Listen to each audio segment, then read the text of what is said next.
Okay, well, great pleasure to have on Dr. Peter Sjöstedt-Hughes. How was the pronunciation? All Pretty right, good. Pretty good. Sjöstedt. 95%. All right, Yeah. pretty proud of that. Um, so Peter is a lecturer at the University of Exeter, and he specializes in philosophy of mind and metaphysics, and the impact of those fields on psychedelics, and the impact of psychedelics on those fields, actually. Specific interests include figures such as Bergson, Spinoza, Whitehead, and Nietzsche, and some rarer folks that you don't often hear about, who we will hopefully get to speak about. He's written and edited several very good books on these things, including Numernautics, which I read a while back before I knew Peter, Modes of Sentience, and a really good collection by Bloomsbury on philosophy of psychedelics, on which he's co-editor. He's co-director of Europe's big psychedelics conference, Breaking Convention, and he's become involved with a new Mind at Large project, which I hope we can speak a bit about. And apparently his philosophy work on nihilism was the inspiration to Warren Ellis's version of the Marvel superhero Karnak. And I had a look at this, and apparently Warren Ellis described Karnak as a dementedly intense philosopher who can see the flaw in anything. So anyway, welcome, Peter. Do you resonate with that description of Karnak? Well, there are ideals you can strive towards. I don't think I'm there yet, though. You don't seem dementedly intense, No, but not yet. dementedly so yet, Not and yet, not no. particularly nihilist from what I've read. But I mean, it's been interesting because I have never read one of these comic books before, these Marvel things, and I had Jeff Kripal on as my first guest, and he has this book on mutants and mystics, it's called, and he's writing about all of these things, and they sounded pretty amazing, actually. So I read my first ever one a few weeks ago, Grant Morrison's The Invisibles, and it's amazing. Like the depth of philosophical and esoteric knowledge crammed into these things is absolutely unbelievable. I would say that they are better philosophers than the vast majority of academic philosophers. It's really interesting, and I don't know. You should have a little peek at some of these if you get time. Shit, yeah. Yeah, Put it I out mean, there to- when I say philosophers and academics, I exclude Exeter University from Obviously, yeah. Yeah. So I met Peter earlier this year at an Esalen meeting on science and mysticism, and obviously Esalen is associated with Aldous Huxley's concept of latent human potentialities, and it's also associated with Stanislav Grof, transpersonal psychology and non-ordinary exceptional experiences. And Grof obviously worked with Panker, who developed, I think that's how you pronounce it, Stacey's mystical criteria into a questionnaire. And I'd like to talk about that a little bit later on, because you, I noticed, have done some work on sort of reformulations of these questionnaires.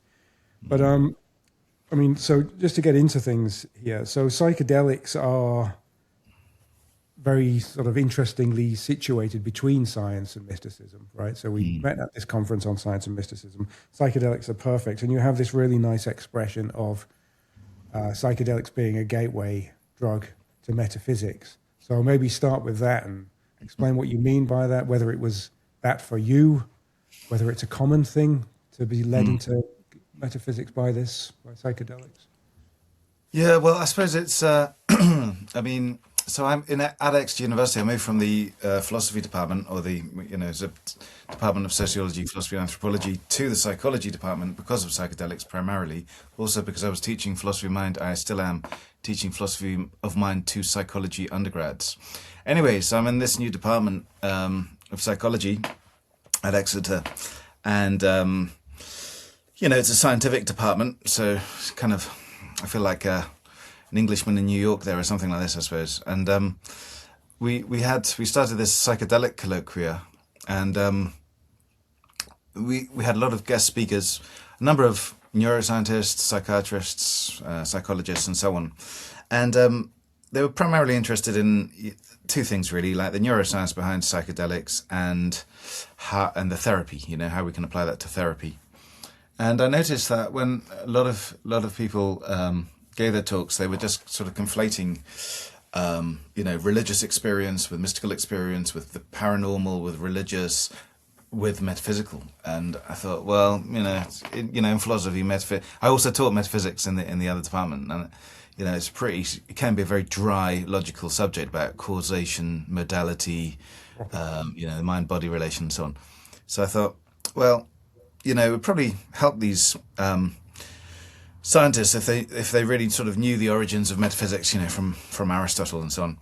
And then I thought, well, maybe actually you can use metaphysics in psychedelic therapy itself, in order to sort of frame the experiences people have, or at least some of the experiences. And that sort of got me thinking. And I wrote this article published in 23 called "On the Need for Metaphysics and Psychedelic Therapy and Research," and that's about, for a philosophy paper was quite popular, and this is kind of my project now. We're sort of looking to do a trial in it, actually. In other words, so that the reason that psychedelics are a gateway drug to metaphysics is because a lot of not all, but many psychedelic experiences lead you to what you might call experiential metaphysics, as opposed to intellectual metaphysics, right? So in other words, you have an experience, let's say, for example, pantheism, or the transcendent, or idealism, or whatever. I mean, this has been documented for hundreds, if not thousands of years. But of course, because Europe turned away from metaphysics about 100 years ago, partly due to the wars, people are just, in the English-speaking world, they don't really know what metaphysics means. And in the US, metaphysics has got New Age connotations as well, I realized a few years ago, which it doesn't really have in Europe. Well, it does in the bookshops, right? You usually find the metaphysics books near the sort of the tarot cards and the fairies.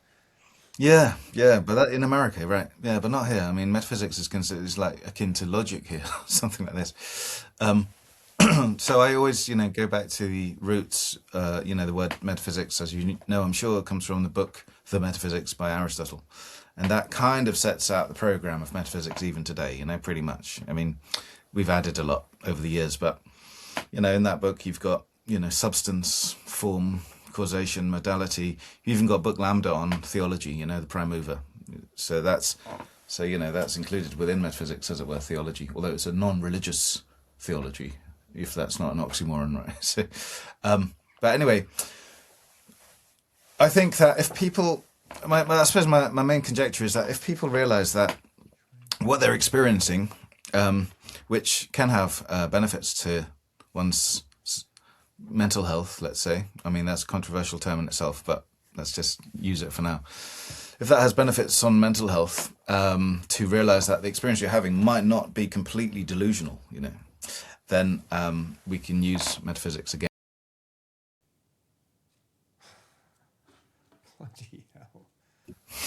Bloody hell. Yeah. Yeah, trials, metaphysics, what it means, going back to Aristotle, theology. Did you get the non-religious God? Talked about how theology was part of metaphysics in Aristotle's book, where the word came from, because we were talking about how metaphysics had, well, you said, it's got these New Age connotations in America. So I said, well, yeah, so I talk about it's the etymology of it, going back to Aristotle's metaphysics, and how even theology is part of that. Book Lambda is on the prime mover, which Whitehead called the first and last non-religious God in the European tradition, I think. I mean, I'm not sure whether I buy the story about the metaphysics being named because it comes beyond the books on the shelves, because otherwise you would have meta for many of the other subjects as well, metabiology, but you don't. You just have it only for one thing. So there were quite a lot of books that come after other books. I think it makes it's I don't know really. I mean, Andronicus of Rhodes was supposed to be the editor 100 years after Aristotle wrote the texts, but I think it's pretty much agreed that what is now called metaphysics was a collection of Aristotle's texts. I mean, with Aristotle, of course, it could be like students' notes as well. I mean, all of Aristotle's texts are a bit dodgy, aren't they?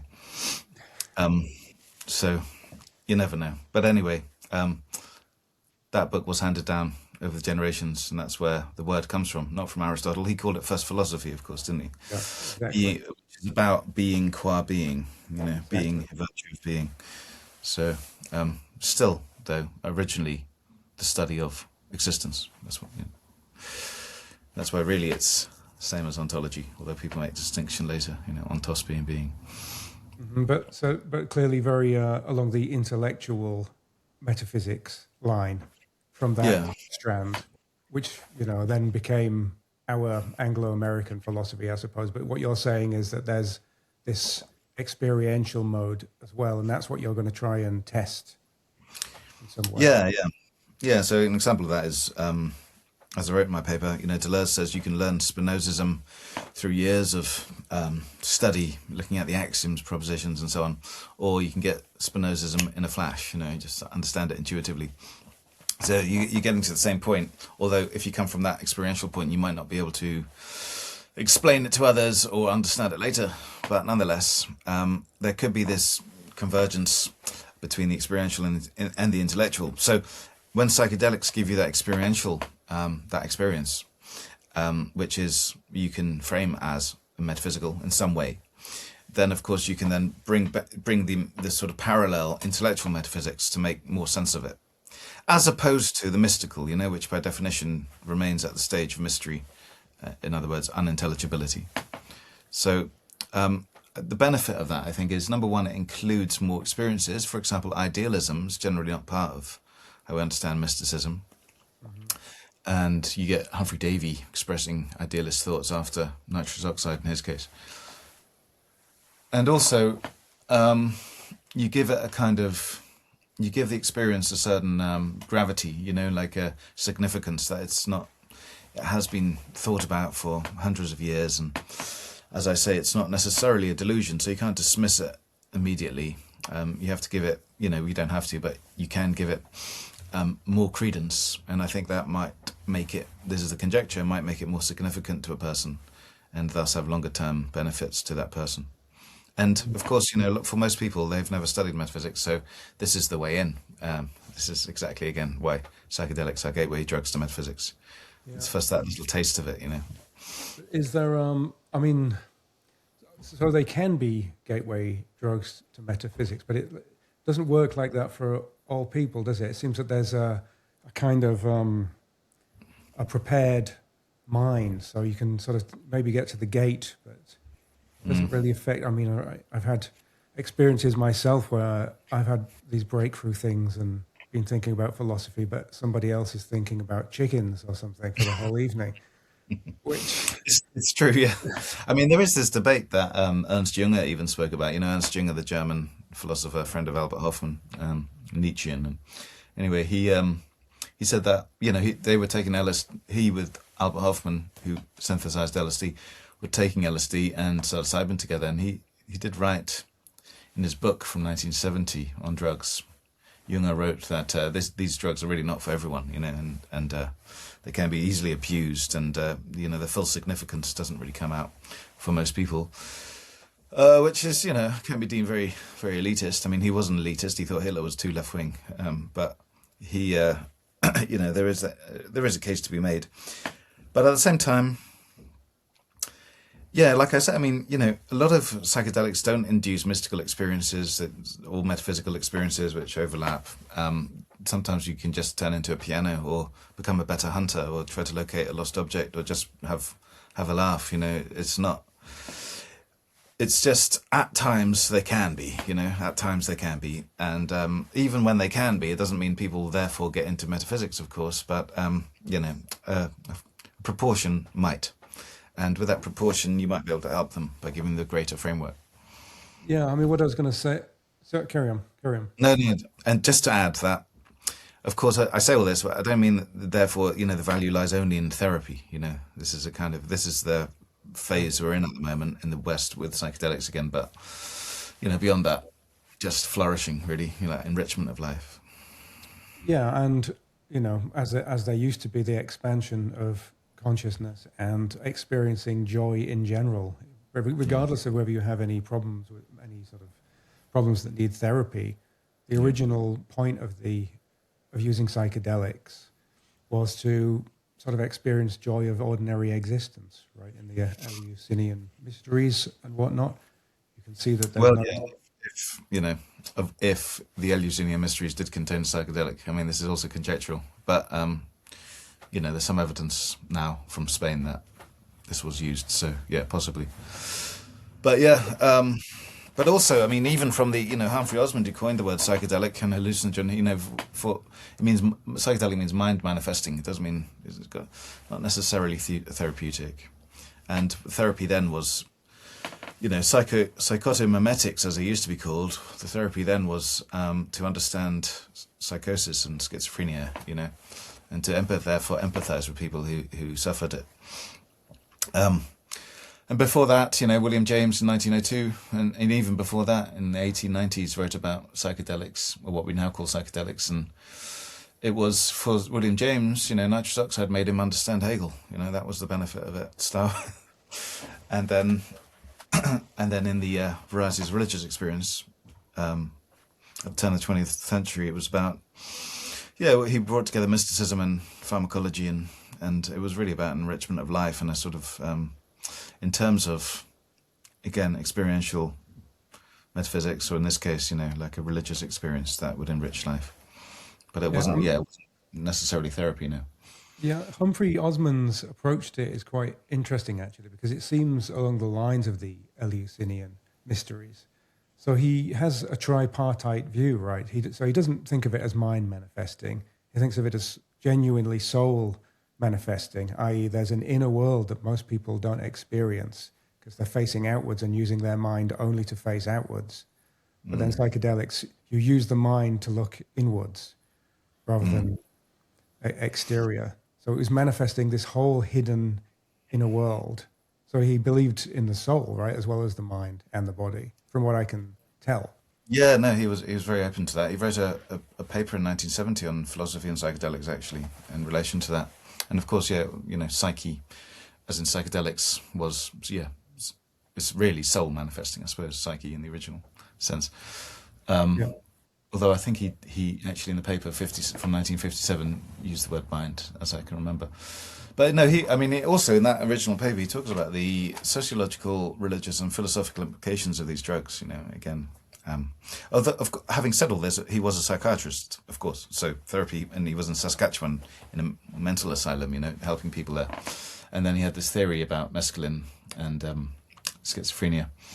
But of course, also he became good friends with Aldous Huxley, and the word psychedelic was first sort of used in correspondence between them in 1956, and then only published in 57 in the article.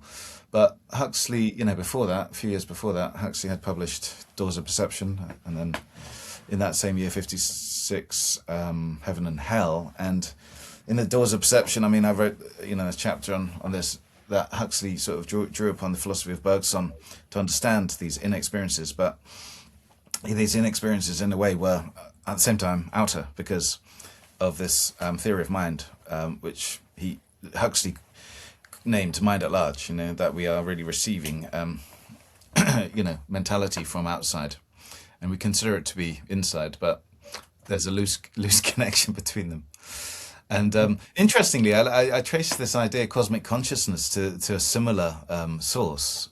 So, in the 60s, cosmic consciousness was bandied about. A lot of people think it comes from Buck's book of the same name from 1901. But before that, you see it in Blavatsky, you see it in Edward Carpenter. But I traced it back originally to Edward von Hartmann from 1869. I think it was 1869. And in his book, The Philosophy of the Unconscious, the first kind of, let's say, academic work explicitly about the unconscious. And von Hartmann was part of the phase in German intellectual history called the pessimism controversy, stemming from Schopenhauer, really. But von Hartmann was a Hegelian and a Schopenhauerian, strangely, in one. And cosmic consciousness, first coined by him, Kosmisches Bewusstsein in German, meant that it was a realization, which means the bringing to consciousness the unconscious, but the unconscious for him was actually a route to the outer mind, as it were. Yeah. This kind of pantheism you kind of see in Hegel and Schopenhauer, depending on how you define it. But this ultimate realization, cosmic consciousness, that life should end, existence should end, because it's just pure suffering and it has no value in itself. So this is the ultimate insight, that it's all for nothing, and the sort of realization that it will inevitably, and this is the Hegelian aspect of it, it will eventually roll on to its own extermination. So a very dark original meaning to cosmic consciousness. That doesn't really come out in the 20th But it century. sounds hermetic, though. It sounds like the basic principle of hermetism, right? Which is that the inside is the outside and the outside is the inside. Mm. Well, I don't know that much about hermeticism, I must say, but perhaps. I mean, everything has an influence, right? Yeah. You also get the influence in Spinoza, I've heard. Because it sounds a bit like also Jung's later work, which is quite interesting. I'd have to look into this later because it sounds like there's a direct link to his objective notion of the psyche, where you're linking to something larger as you go in. Mm. You've got your individual psyche and the larger psyche. So I'm sure there's probably some connections. Yeah, and of course, von Hartmann was earlier than Jung. I wonder if Jung was influenced by von Hartmann. It's quite possible. That's what I mean. His book, Philosophy of Unconscious, 2 volumes, very, very influential at the time. I'm kind of lost today, but I've read it. I've read parts of it anyway, and it's very good, actually, I must say. But yeah, deeply depressing at the same time. Yeah, that sounds awful. I'm not going to look at it. I don't know if I recommend it really. So, I don't actually think Schopenhauer is that pessimistic, funnily enough. I mean, he's known for that, but if you read him, it's really like pessimism, a small part of his work, I think, it's more the metaphysics for it's Schopenhauer. not unlike some of the Indian things where there's a dissolution, right? So there's in mystical thinking, there's always the out breath and the in breath where everything disappears, where things do end, right? So it's sort of a common feature of mystical viewpoint. Yeah. So there's so psychedelics as a gateway drug to metaphysics, but might it be a good idea to have metaphysics as, preparation for going into psychedelic experience? Well, yeah, I mean, in a way, the first people who did that were the Romantics, the English Romantics, because like Coleridge, Wordsworth, and people like that, perhaps Davy, but they were very much influenced by German metaphysics. I mean, the reason that metaphysics became unpopular was because it was associated with Germany.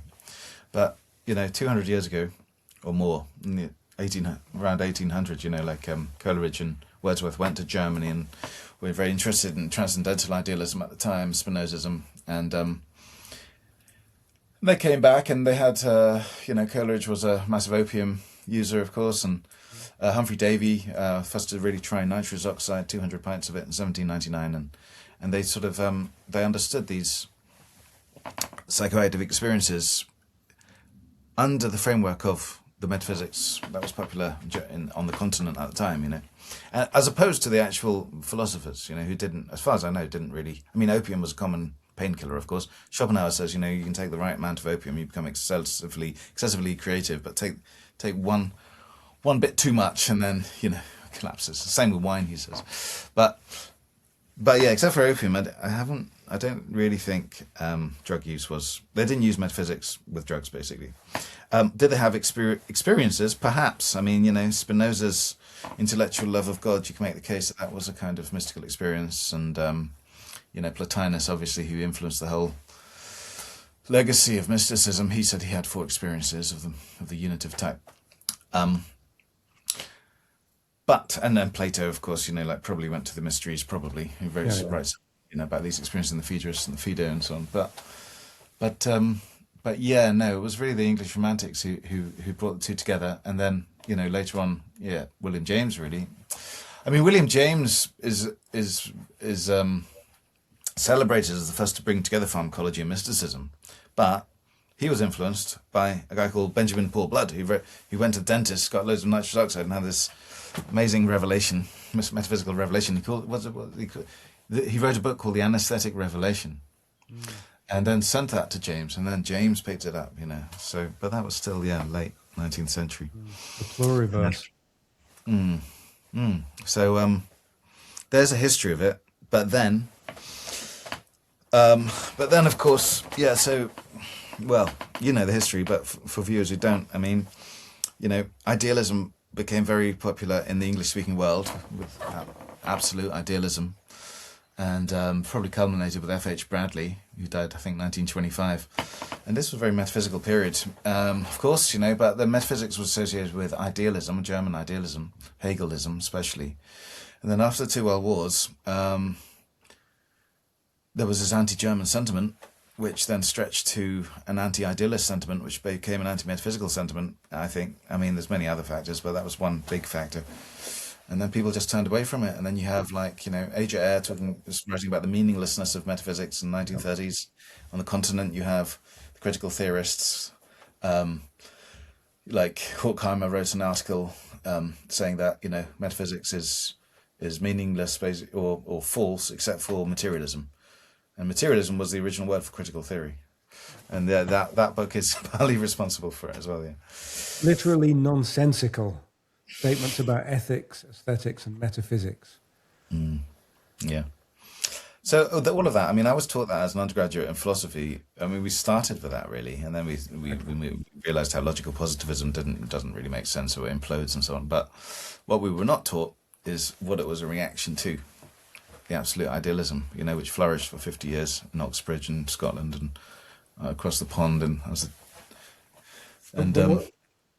But what's interesting about metaphysics, and you know, what this kind of viewpoint, which is, you know, if you need to either verify something or prove it by definition, right? What's missing from that, if you're thinking about psychedelics, it's not very good practice, because what psychedelics show you, right, is that there are many different kinds of world. Hence Paul Benjamin Blood's pluriverse concept. So metaphysics is automatically saying that how things appear, well, that's just one possibility. So if you're sort of going in with preparation for the fact that your world is about to be obliterated, it might be quite good training to have a bit of a frame, right? Well, you know what obliterated A.J. Ayer's viewpoint was his psychedelic-like experience on Salmon, where he went through the universe and saw these beings of light and so on in 1989, was it 88?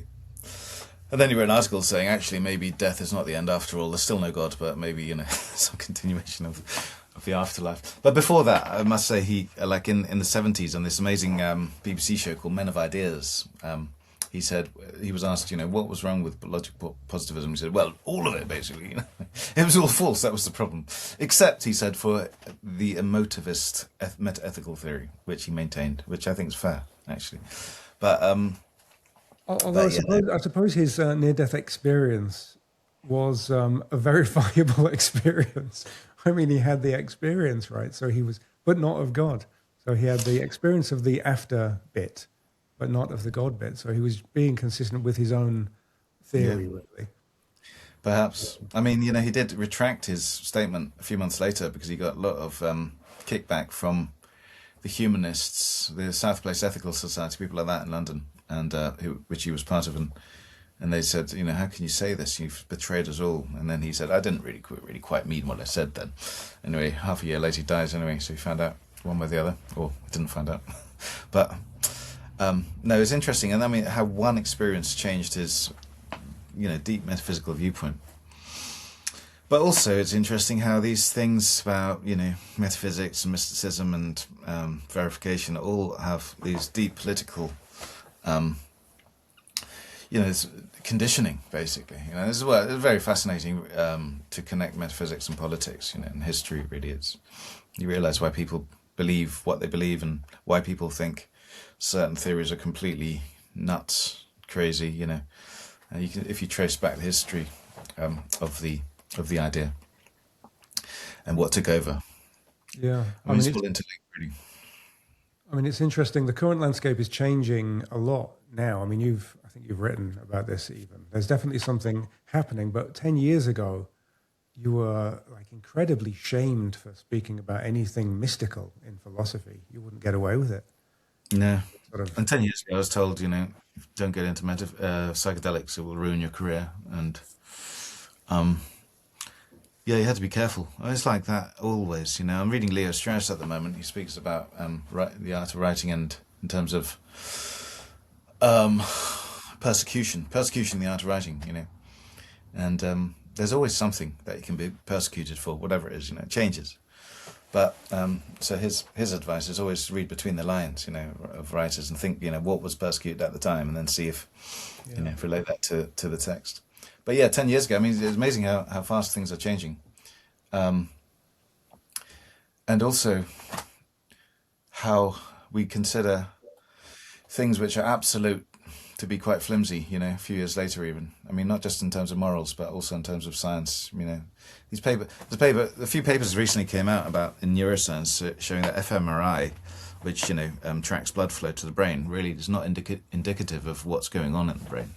Because you can have completely different neural activity, but yet the same blood activity, which has been discovered. So many studies now have been rendered void as a result of that. In this year alone, I mean, I think that could have like serious implications about our whole understanding of it. So yeah, things move fast, and it just goes to show that you should never take anything for granted, really. But that's the great thing about being a philosopher. You're allowed to question anything. We've got a license to find flaw in it. We should. Many don't, though. I mean, there's this great quote from Schopenhauer that you probably know, which is that philosophy has the peculiarity of presupposing absolutely nothing as known. Everything to it is equally strange and a problem, which is like a good definition of what should be a philosopher's mindset, but doesn't really describe a lot of philosophers who stick to their sort of theories really weirdly, strongly, actually, but they shouldn't, right? They shouldn't be sticking to it. Yeah. That's true. It's ironic coming from Schopenhauer. I know the line, of course, but it's ironic. Schopenhauer, he said, like, you can treat philosophy, and you can be a philosopher in two ways. You can just sort of question everything, and then sort of allow yourself to kind of change your mind accordingly. And this is like Hilary Putnam, I think, encapsulates that the best. But whereas Schopenhauer himself is more a barrister, he's kind of making the best possible case for something, defending it, making, what we today call a steel man argument for anything. And he did go for that, of course, himself. And every now and again, I'm sure, he questioned himself internally, didn't write it, perhaps. But we should question things. And you know how it works, though. I mean, it's the reason that a lot of things are unquestioned is because of, job security, funding. If you say something which is too out there, you're less likely to get, the funds, because people will not sympathize with it. Whereas if you say something which is in vogue at the time, you get the money. And this is just, again, the politics of it all, really. That's why Leo Strauss actually makes this distinction between scholars and philosophers. And he calls himself a scholar, essentially, right? Because philosophers have got that freedom. I mean, Nietzsche had the freedom, for example, when he left university, really. That's when his great works came out. When you're in university, I mean, it's, you teach philosophy and so on, and you publish about it, but are you really completely free to speak your mind? This is an interesting question. And you probably do get more freedom as an independent, but at the same time, anyone can be an independent, right? So it's good to, you need some kind of filter system still, but you need a bit of credibility in order to, because there's so many people saying so many things that you sort of need that initial experience of climbing the ladder, I think. It's the same in physics. You can say crazy things once you've done the solid work. And even then, you get people with Nobel Prizes who are still laughed at if they start saying things about telepathy or something like that, which is becoming, again, less severe, I think, actually. So on the business of the single experience, you mentioned A.J. Ayer, and he seemed to be changed by that one experience. So the whole point of Humphrey Osmond's project, which I'd like you to speak a little bit about because it's amazing, really, the project Outsight thing, was that there are things that you can only get through experience, right? The whole point was that seeing the soul is an experiential thing. You can't be told it. It's almost like Frank Jackson's What Mary Didn't Know, right? Where you've got somebody who knows all the facts about color, has books and books, and has read lots and got lots of abstract knowledge, but she's never seen a color. And then when she does see the color, well, there's something very distinctive that could not possibly be explained about it. I mean, maybe sort of explain what that project was, how it got started, why it didn't happen, which is a real tragedy, big tragedies, I think. Yeah, okay. Well, so yeah, as you say, it's called the Outsight Project. I suppose insight, I suppose, and it was concocted by Humphrey Osmond, British psychiatrist working in Canada, with his colleague, the neurophilosopher, a lost figure called John Smithies, who we can talk about. Also wrote about n-dimensional space in relation to consciousness, and Aldous Huxley, and a few others, but they were the main three. Smithies less so, perhaps. It was mostly Osmond pushing for it. But anyway, so it was the idea to bring together 50 to 100 of the world's leading intellectuals. So they had listed Jung, Einstein, Ayer himself was actually an invitee, Schweitzer, people like that. Schweitzer was a big influence on Smithies.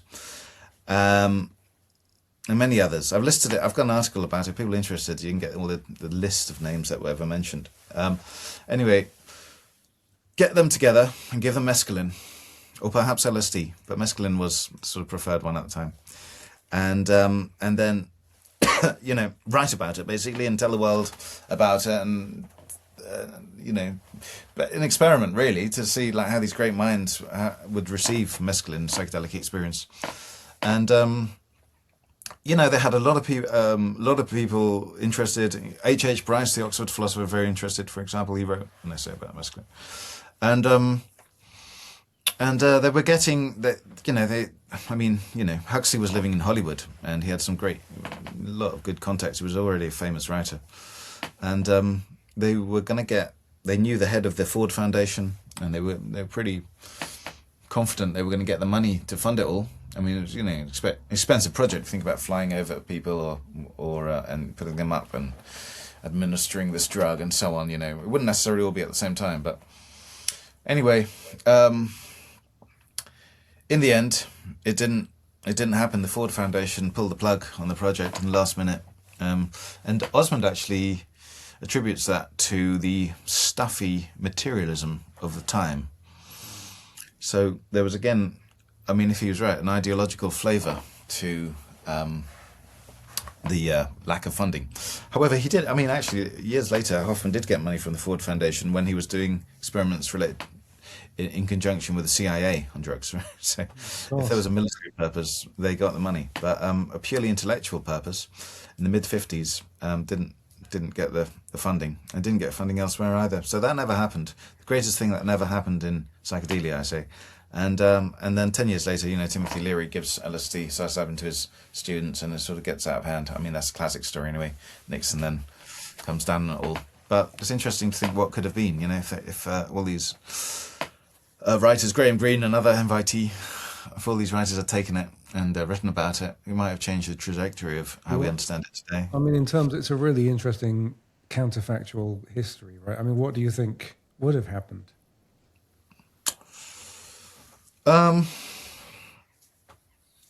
It's really impossible to say. My hope would be that it would, it would inspire a lot of further studies, and therefore what happened, this kind of American countercultural revolution might have been part of it, but not the sort of the main focus of politicians and the media. And you might have got we might be decades now ahead in terms of using psychedelics in therapy and medicine and so on, as well as more as well. And we realised that they weren't necessarily detrimental to health. They can be, but they don't. They can be the opposite as well. So one would hope that would just be, if that went ahead, perhaps it would be a standard part of not only medicine actually and therapy, but also philosophy. So philosophy of mind, metaphysics of mind would have expanded as well, more data sets, as it were, more. It might have gone in completely the opposite direction, of course, and it might have kept it elite and purely out of the public arena and in medical contexts only, and then you wouldn't have got the sort of freedom to the general freedom of people to try these things out. So I used to be of the opinion that Timothy Leary fucked everything up. Now I think he might have been really necessary to at least get it into the popular imagination rather than keeping it in the ivory tower. Maybe, yeah. I mean, I don't criticize Leary really, and he wasn't. Yeah, I don't. I mean, it's impossible. It's counterfactual, as you say. You know, it's impossible to really know. I think, Yeah. but it would have been nonetheless. Whatever the later ramifications of it, it would have been interesting just to read. You know, like Einstein on acid. I certainly would be. But yeah, alas, it didn't happen. I'm sure it would have inspired people though. Would it remained? Would it have remained elitist? I don't know. I mean, when Aldous Huxley wrote Doors of Perception, it inspired. It was, you know, probably more than Leary inspired the whole kind of, you know, like, interest in it. And the thing with what happened in the 60s as opposed to 50s really was that it was psychedelics were seen as a countercultural agent. And that was the kind of frame in which, and that's probably why they became illegal as well, because of that connotation, that it was, that Marcuse even wrote about, you know, in an essay on liberation, that it makes you see things from a different light, from a different angle, and you see that this capitalist society in which we live is not absolutely necessary. There are other ways. And this is, interestingly, I mean, like, a lot of the older writers on mysticism, including Bertrand Russell, said that, you know, mysticism takes you beyond good and evil, makes you see your sort of current ideology from a completely different angle, you know, and sort of takes you away from that. So, and that's, yeah, interestingly lost in the conversation today. I think people are really careful today, you know, they don't want it to become illegal again, you know, so they have to, you know, tiptoe and, you know, inches forward to get anywhere, you know, so you can understand that as well. But as you say, as you said, there's a threat that it will remain, you know, the province of just medical institutions and therapies. Sort of almost shifts it from being a recreational. I mean, people will always still do it, I suppose, for expansion purposes and recreational purposes. But how do we get it sort of on the agenda as something that expands knowledge or something like that? Well, I think, you know, my view, and my colleagues disagree with me, some of my colleagues disagree with me on this, but I still think that medicalization, I mean, you know, to go back to Hegel, necessary step on the progress. Medicalization seems to me the antithesis of the propaganda that's occurred in the last few decades, you know. And so the only way that you get mainstream acceptance of using it at all is by saying that these things are can be of therapeutic use. I think this is a necessary first step. Some people argue that no, this will lead to gatekeeping, elitism, and it will still be, you know, like recreational use will still be illegal. But I mean, it's already illegal, and so I can only think that medicalization will like help the acceptance of recreational use more. But I don't think it's an end point, you know. So I'm sort of, you know, don't think that, you know, like therapy is the end point. Also, I must say, you know, if you think about the whole concept of medicalization, it's quite problematic as well. You know, like all these former characteristics, personality types are now diagnosed as conditions, and therefore, you know, for that you need medicine and therapy. And of course, there's a financial motive behind companies trying to seek, you know, all of that is true. However, if you have a longer term view, then this is still a path to the general enrichment of society, I think. And the project I'm working on then is actually to implement this idea that, you know, you integrate the experiences you have in terms of metaphysics, you know, for a longer term benefit. So that's where you bridge. There was the Royal College of Psychiatrists report that is taking this on. In what sense are they doing that? What exactly do they think that they're incorporating, or what do they suggest? Well, yeah, no, that was quite surprised. A few months ago, the Royal College of Psychiatrists, a 200-year-old institution, which basically is the head of psychiatry in Britain and a lot of the rest of the world, they issued their first guidance on psychedelic therapy under licensed conditions. You know. And and it was only a 15-page document. But psychedelic therapy usually today consists of 3 phases. So there's the preparation, where you get to build a rapport with the therapist, usually a man and woman. And then the participant, undergoes drug experience, where they're with 1 or 2 of those therapists. And then thirdly, there's the integrative phase, where you talk about your experiences and try to make them significant and see how they're significant to your life and your issues and so on. And so the Royal College of Psychiatrists said that in that final integrative phase, it would be effective and useful to bring metaphysics in 2 ways. First of all, by seeing if the experience itself can be framed within metaphysics mind, really, and to make sense of it, as was my idea, really, and in my paper. And then secondly, as well, one thing that I never really emphasized, but they did, is to bring out the metaphysical biases of the therapists themselves.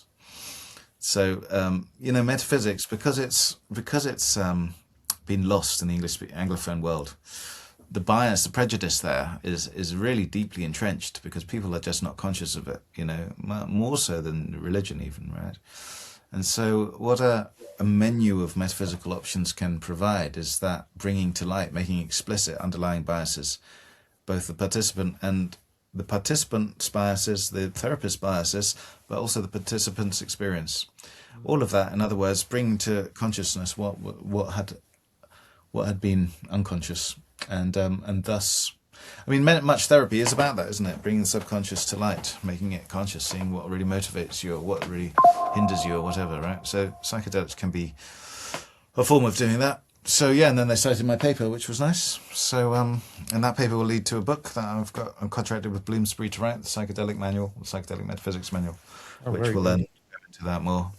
And then also we've got planned a first trial in it at Exeter. We've got a Home Office license for psychedelic use at Exeter as well. So I'm probably using psilocybin for that.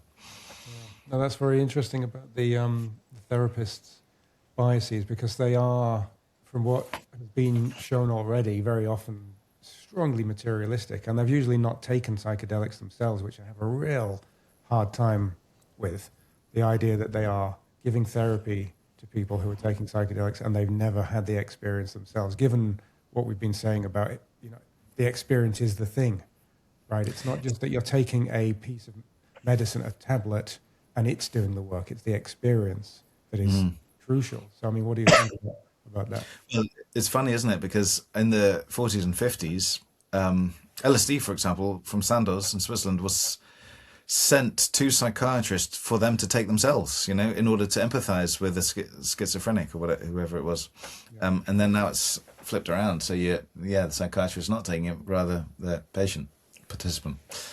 I think going to all these psychedelic conferences and so on, what you find is that a lot of these therapists do take psychedelics, but they can never really publicize the fact, because then they would not get funding and they would, be breaking the law and so on. But they there are cases where they don't, I believe, but I think most cases they do. But you have to, as we were saying about persecution, the art of writing, you have to sort of swim along with the river and sort of adapt to the situation. Yeah, there was. You go. I was going to say there was a funny situation with the guy from Johns Hopkins, right? Who Roland Griffiths, who was sort of being given a very bad treatment in the New York Times for having candles in the rooms and things like this, and sort of trying to make it just a little bit more relaxed. And even that was considered to be too out there. Well, it's this. There's a general belief that there's a default, neutral, metaphysical, milieu and viewpoint, right? And this is how ideologies work, of course. To say this is not an ideology, this is just reality. And this is the deeply entrenched kind of metaphysics in which we find ourselves. I generally find with most scientists, and I don't like the word scientist because, it's really, philosopher is a scientist, if you think about Wissenschaft, like methodological exploration. But what we in the English-speaking world call scientists, there's a general belief that, well, I'm not interested in metaphysics, and I'm not, haven't got a metaphysical position, right? Which basically means they have got one, but they don't acknowledge it as materialism or physicalism of one type or the other. If one explores what type of physicalist one is, then one immediately becomes skeptical of everything, right? And I find this a lot, yeah. There's this general antagonism. Also the belief that there's this false dichotomy between materialism or dualism, as if these are the only two options as well, and that hinders a lot of us, a lot of hypotheses and so on.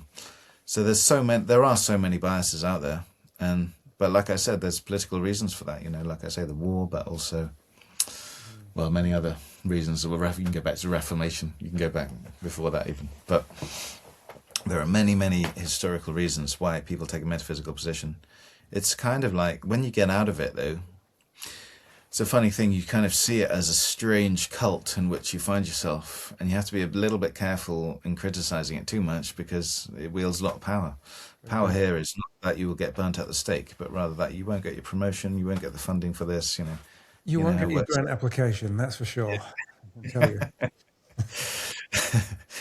I sense a slight jadedness.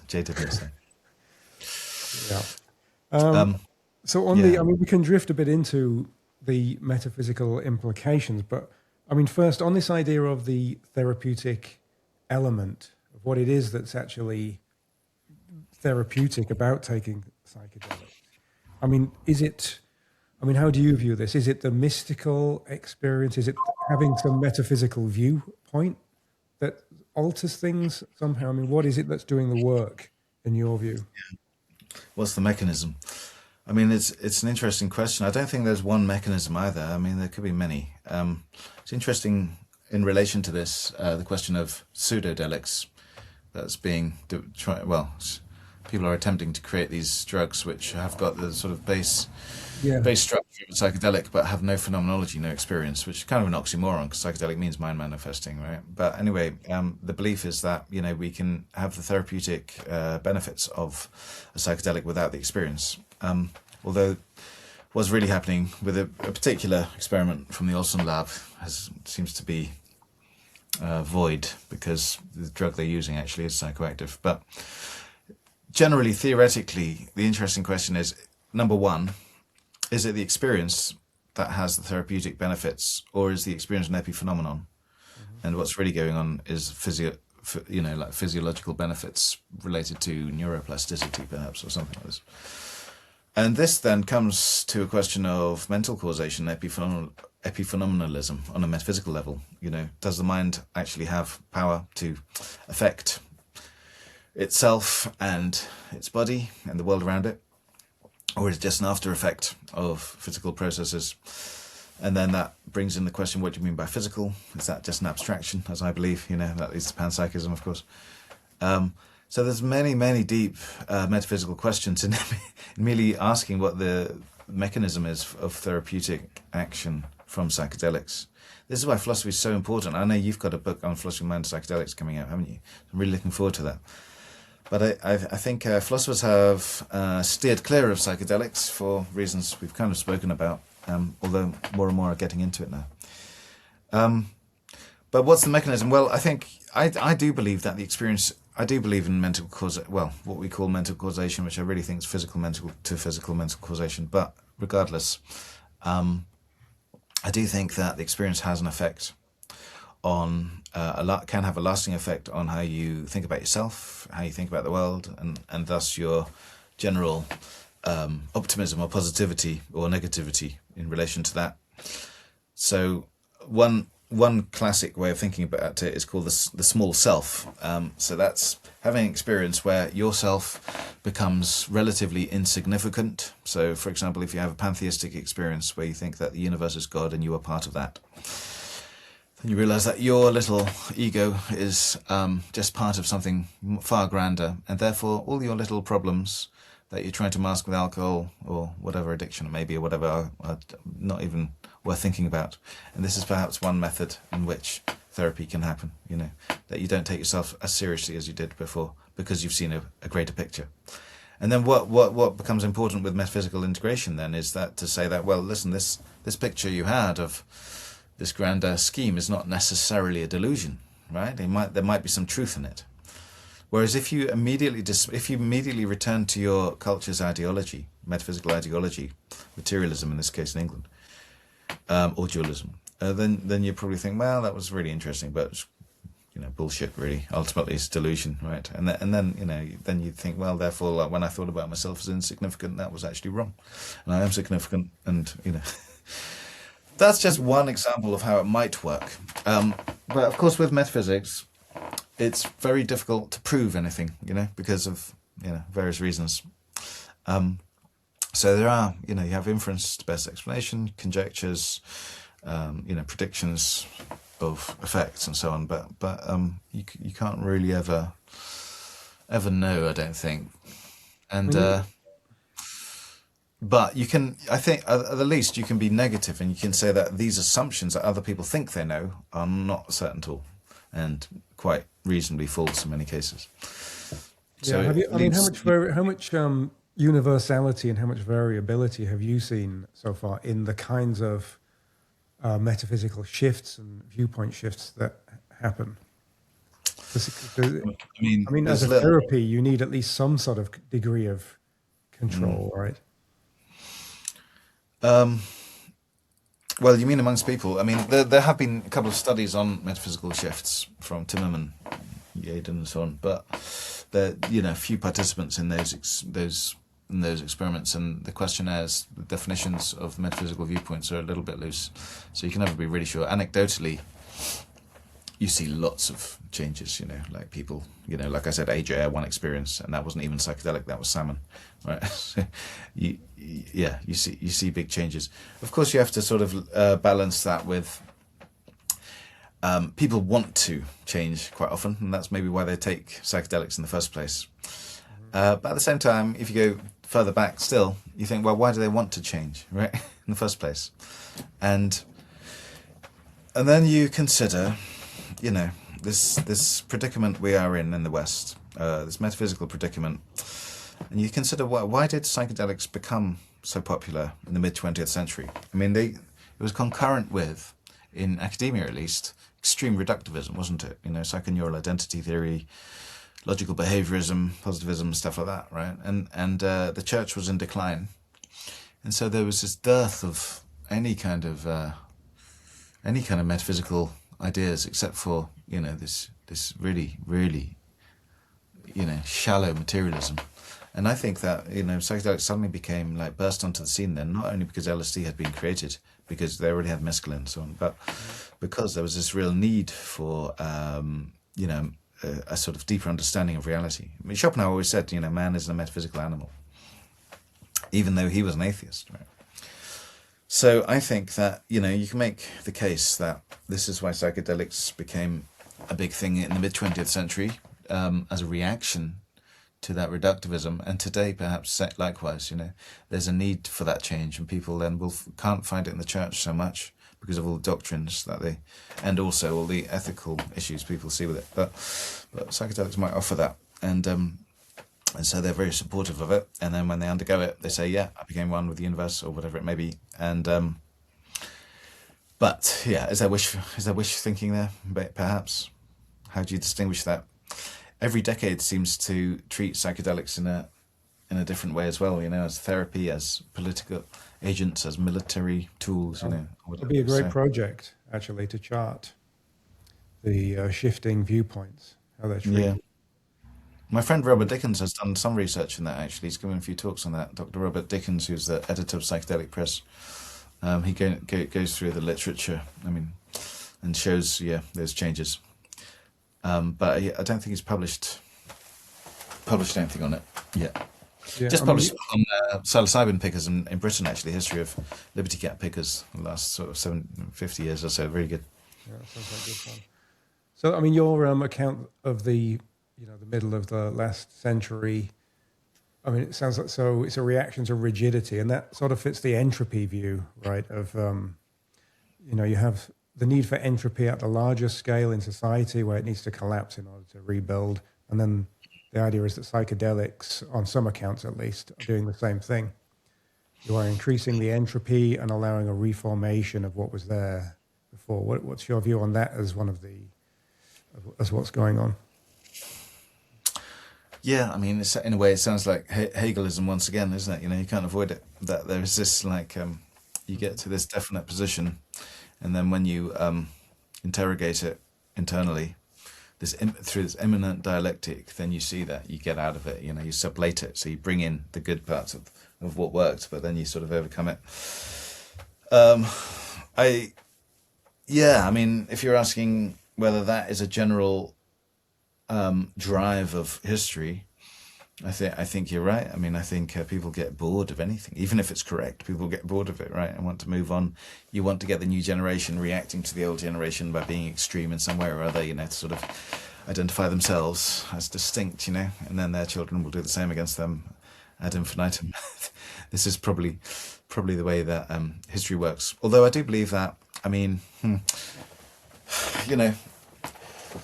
I do think that there is some kind of, and this is impossible to prove, and this is more of an intuition really, and maybe a hope, some kind of drive, fundamental drive of the universe, that Bergson, Whitehead spoke about, Russell spoke about, really, some kind of, let's say, deep, broad telos, goal,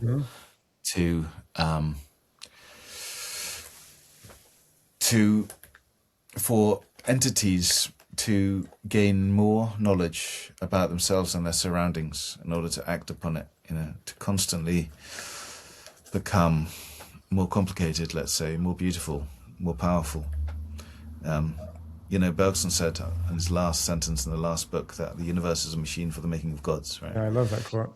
Yeah, it's beautiful, isn't it? And and Whitehead talks about this upward urge. Russell also speaks about this will to knowledge, which can't be reduced to will to power, will to survive, And you do get inklings of that.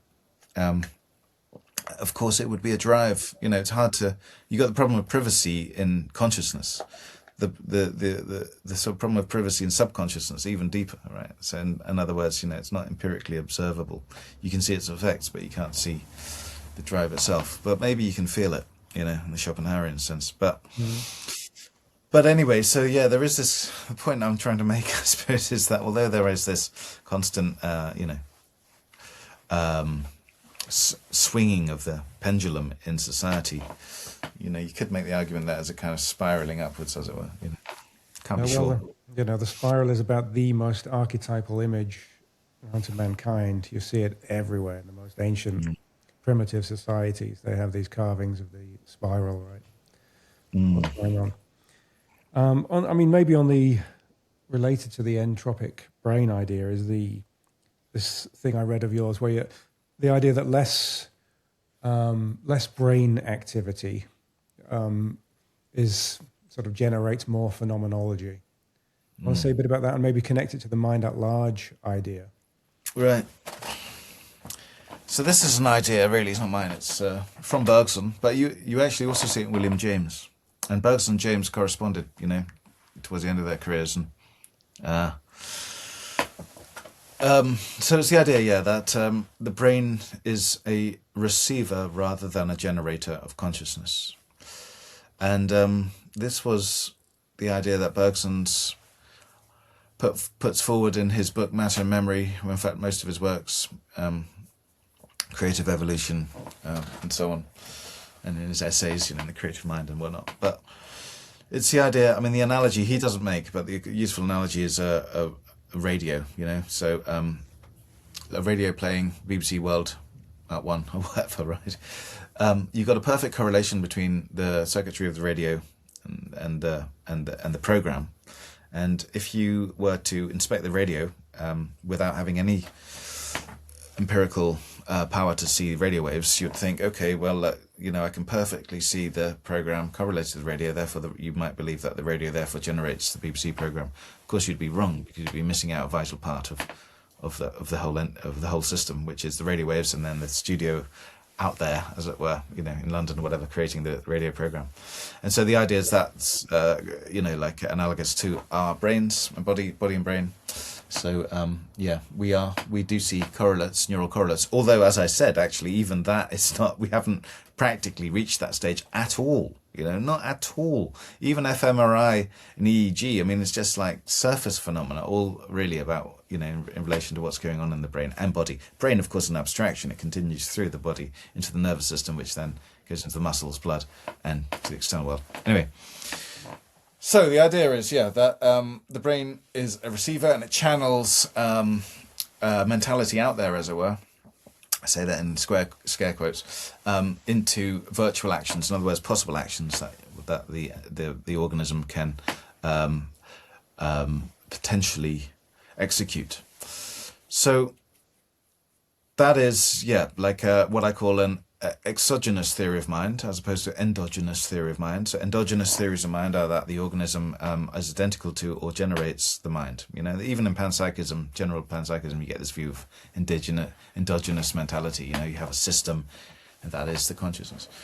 So in Bergsonism and similar philosophies, then you have this, you're receiving something. So what are you receiving? Well, Huxley, who was very anti-Bergsonian until 1953, calls this outside this BBC radio program, he calls it Mind at Large. And Huxley himself doesn't really get into it. I mean, he uses Bergson, he quotes actually C.D. Broad on Bergson, so doesn't even quote Bergson directly. And he also brings in a lot of Vedanta, Neo-Vedantism, like he was part of the Neo-Vedanta movement in California at the time. And many other things. I mean, the beauty of Huxley, he brings in all these different ideas, to bear upon something. But Bergson himself is much more specific. And so what Huxley calls a mind at large, Bergson doesn't use a term, is really threefold thing, which is that you can talk about mind at large in spatial terms, in temporal terms, and in a creative divine term. Spatially, I mean, we could really get into the details here. I don't know if you want to go that far, but okay, I'll be brief without boring you. But so tripartite structure to mind at large. The brain and body is receiving that mind at large. Although, having said that, there is also an agential aspect, that you're not merely passive. It also is a huge believer in freedom, so which complicates things further. But I'll leave that for now. Spatially, mind at large is this. He calls objects outside, it's translated in English as images. And the idea is that the grass is actually green, right? Which for a philosopher is a radical view, right? That for most people, it's like, obvious. But for a philosopher, it's quite controversial. Reason being, a lot of people, emergentism, which is like the common view today of, kind of like, is it physicalism? But anyway, the general view is that the grass isn't actually green. The grass has a certain molecular structure, which when electromagnetism hits it, it changes the frequency of the electromagnetism light, and that counts into our eye, goes to the visual cortex, and then magically becomes greenness, right? In some mystical way. That's emergentism. That's the standard materialist view today. Although some people say it's dualism, really. Anyway, Bergson says that no, the grass is actually green. In other words, the greenness, the qual, is out there. It's part and parcel of the object. It's not a later interpretation of the object itself, and that's why he calls objects images. So therefore, the greenness out there, when it hits the eye and becomes part of the process of your body, is an absorption of the greenness. So the greenness is actually a part of the electromagnetism. Electromagnetism, in other words, being an abstraction. So in other words, only part of the truth. Not false, but part of the truth. And that's one way in which mind is out there. And we filter, alongside the mind at large, Huxley uses this term reducing valve. Bergson uses the word filter. He even uses the word opening of the door. Bergson does. But anyway, we have a reducing valve, which then we have all of this electromagnetism hitting us as well as many other things. We just filter out that which is practically useful for survival. And we've evolved that way. Of course, most scientists would accept this. We don't see infrared, ultraviolet, or whatever, right? But we do. So our body filters out that which is practically useful. And so in that sense, the mentality, the greenness or whatever, is actually not generated by the brain, but it's actually part and parcel of a system which is both out there and in there, and that's why it's a process philosophy. There's a process of seeing the sun hitting the grass, the light bouncing off, hitting us, becoming part of us, making us think about it and perceive it, right? So it's a proto-extended mind theory as well in that sense. That's one aspect of mind at large. The other aspect, which Bergson's probably more famous for, is the fact that he argues, and this is different from Whitehead now to a certain extent, that memory is also out there. In other words, we don't store memory in our brains, but we also receive a memory, and this means that memory is never lost. Only access to it is lost. And he's got, detailed arguments as to why this is, which I don't, take too long to get into, but just for a little taster. Think about the present moment, the now. Bergson argues that it must have a duration. It can't be an instant. An instant is an abstraction, right? Because if it didn't have a duration, like start and finish, it couldn't exist, just like a spatial point can't really exist. It has to, if you do a dot on paper, it's a certain, area. So every moment, every now must have a certain duration. But then the question becomes, well, when does the duration begin, really? And the immediate, what exists immediately before it, one would say is part of memory, the immediate past. But really, there's no actual cutoff point between the immediate past and the present. In fact, the present is a contraction of the past into one. And so you can't really, you can in thought think about abstract cuts, and then turn that into T1, T2, and so on. And these are not actual, and this is why Bergson's very much against understanding time as space, right? You can create it, and I know that you're actually, much more about this in physics, and you've written about this, haven't you? But Bergson's point is, you can't reduce time to space. The timeline is an abstraction, a model, but you should never take it as concrete reality. I just had on Ian McGilchrist, of course, and this is at the root of his approach and why he chooses Bergson as one of his main characters. It's interesting, actually. I did watch that with McGilchrist, and it's interesting that despite the fact that he's known, famous for this left brain, right brain theory, I haven't actually read McGilchrist yet, I must admit. I always assumed that was a type of emergentism, that the right brain sort of generates this notion of reality. But actually, he was a Bergsonian, wasn't he? He was kind of very sympathetic to this exogenous receivership. Exactly. Yeah, fascinating.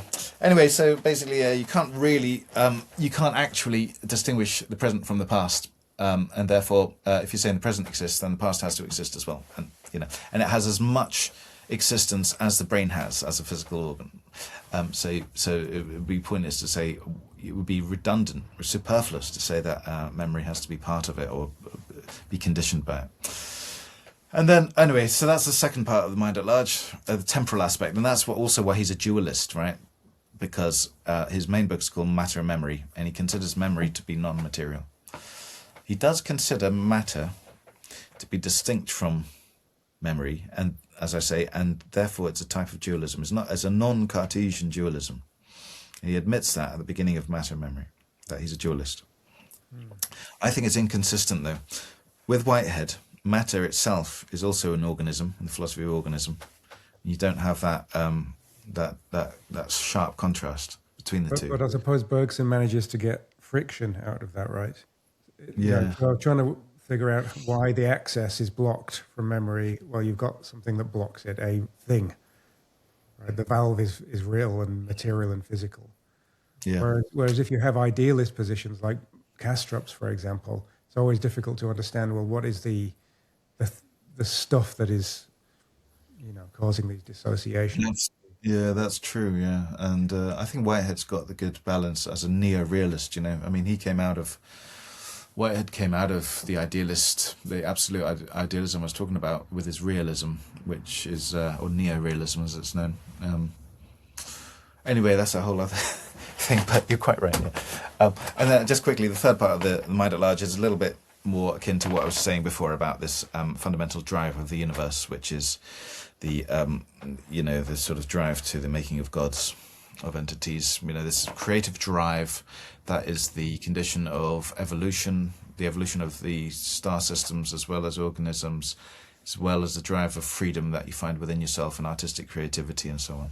This is the same fundamental drive that runs through the universe, the élan vital, the vital impulse. And this is actually what he said. He wasn't a vitalist, Bergson, because he always considered vitalism to be materialism plus a little impulse on top of it. But so it's much more nuanced for him. But he got criticised for it nonetheless, and especially by Bertrand Russell. And he even interestingly, Bergson got criticised as being against the revolutionary movement with his philosophy, by certain Marxist philosophers who were saying, listen, Marxism is materialism, and what you're saying is not.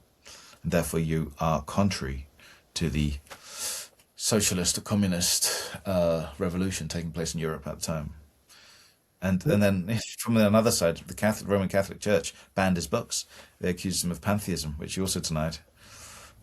So, he's... I mean, anyway, it's interesting. You think someone's saying something important, right? And that's what makes him more interesting. I mean, it's interesting there, the way you expressed it, that he's kind of inverse to another Catholic, to a Catholic, Teilhard de Chardin. So it seems like there's a centripetal aspect to Bergson, where he's saying, the large mind tries to get itself into the smaller minds, right, and express itself there or something like that. Whereas Teilhard de Chardin is saying it sort of expands. It's almost an emergentist version. So you get to the noosphere, and then as you increase in complexity and largeness, you're getting consciousness. It's like outwards, centrifugal or something like that. Yeah, no, I haven't read enough de Chardin to really comment on that, but interesting. People have made the comparison. Yeah. So, I mean, maybe an interesting topic shift is what we are to make of these experiences. So, the psychedelics, the whole point was that they seem to reveal this mind at large, right, when you take them. And then the obvious question is, and one I know you've thought about, is why should we take them seriously? Why should we take any experience that we have where we've moved the brain from its sort of standard state, right, its default kind of condition? Why do we not view it as sort of brain damage? Why are there not delusions? What, Well, yeah, I mean, you know the answer to this, of course. But number one, I should say there are delusions, of course, that occur. If a pink elephant flies in front of you after taking LSD, it's probably, has got little reality. But with, the whole concept of delusion is relative to the concept of reality. And if you don't know what reality is, then you don't know what delusion is fundamentally. And, you have people who are dogmatic enough to think they know reality, and thus they there's this thing in psychedelics called the comforting delusion objection from Michael Pollan. Yeah. And it's the view that, you shouldn't really treat people with psychedelics because you're foisting delusions upon them, and that makes them better. But, it's unethical because it's lying, essentially, right? And, but, of course, do they know that it's lying, right? Do they know these fundamental experiences of mind expansion are delusions? Of course they do not. Why do they think this? Because they think they know that, well, we've now settled upon a metaphysics that is true, and that's, some form of materialism, though it's never specified which type.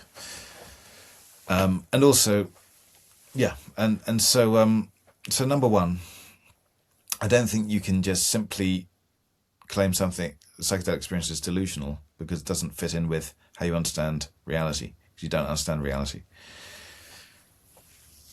With caveats, like I say.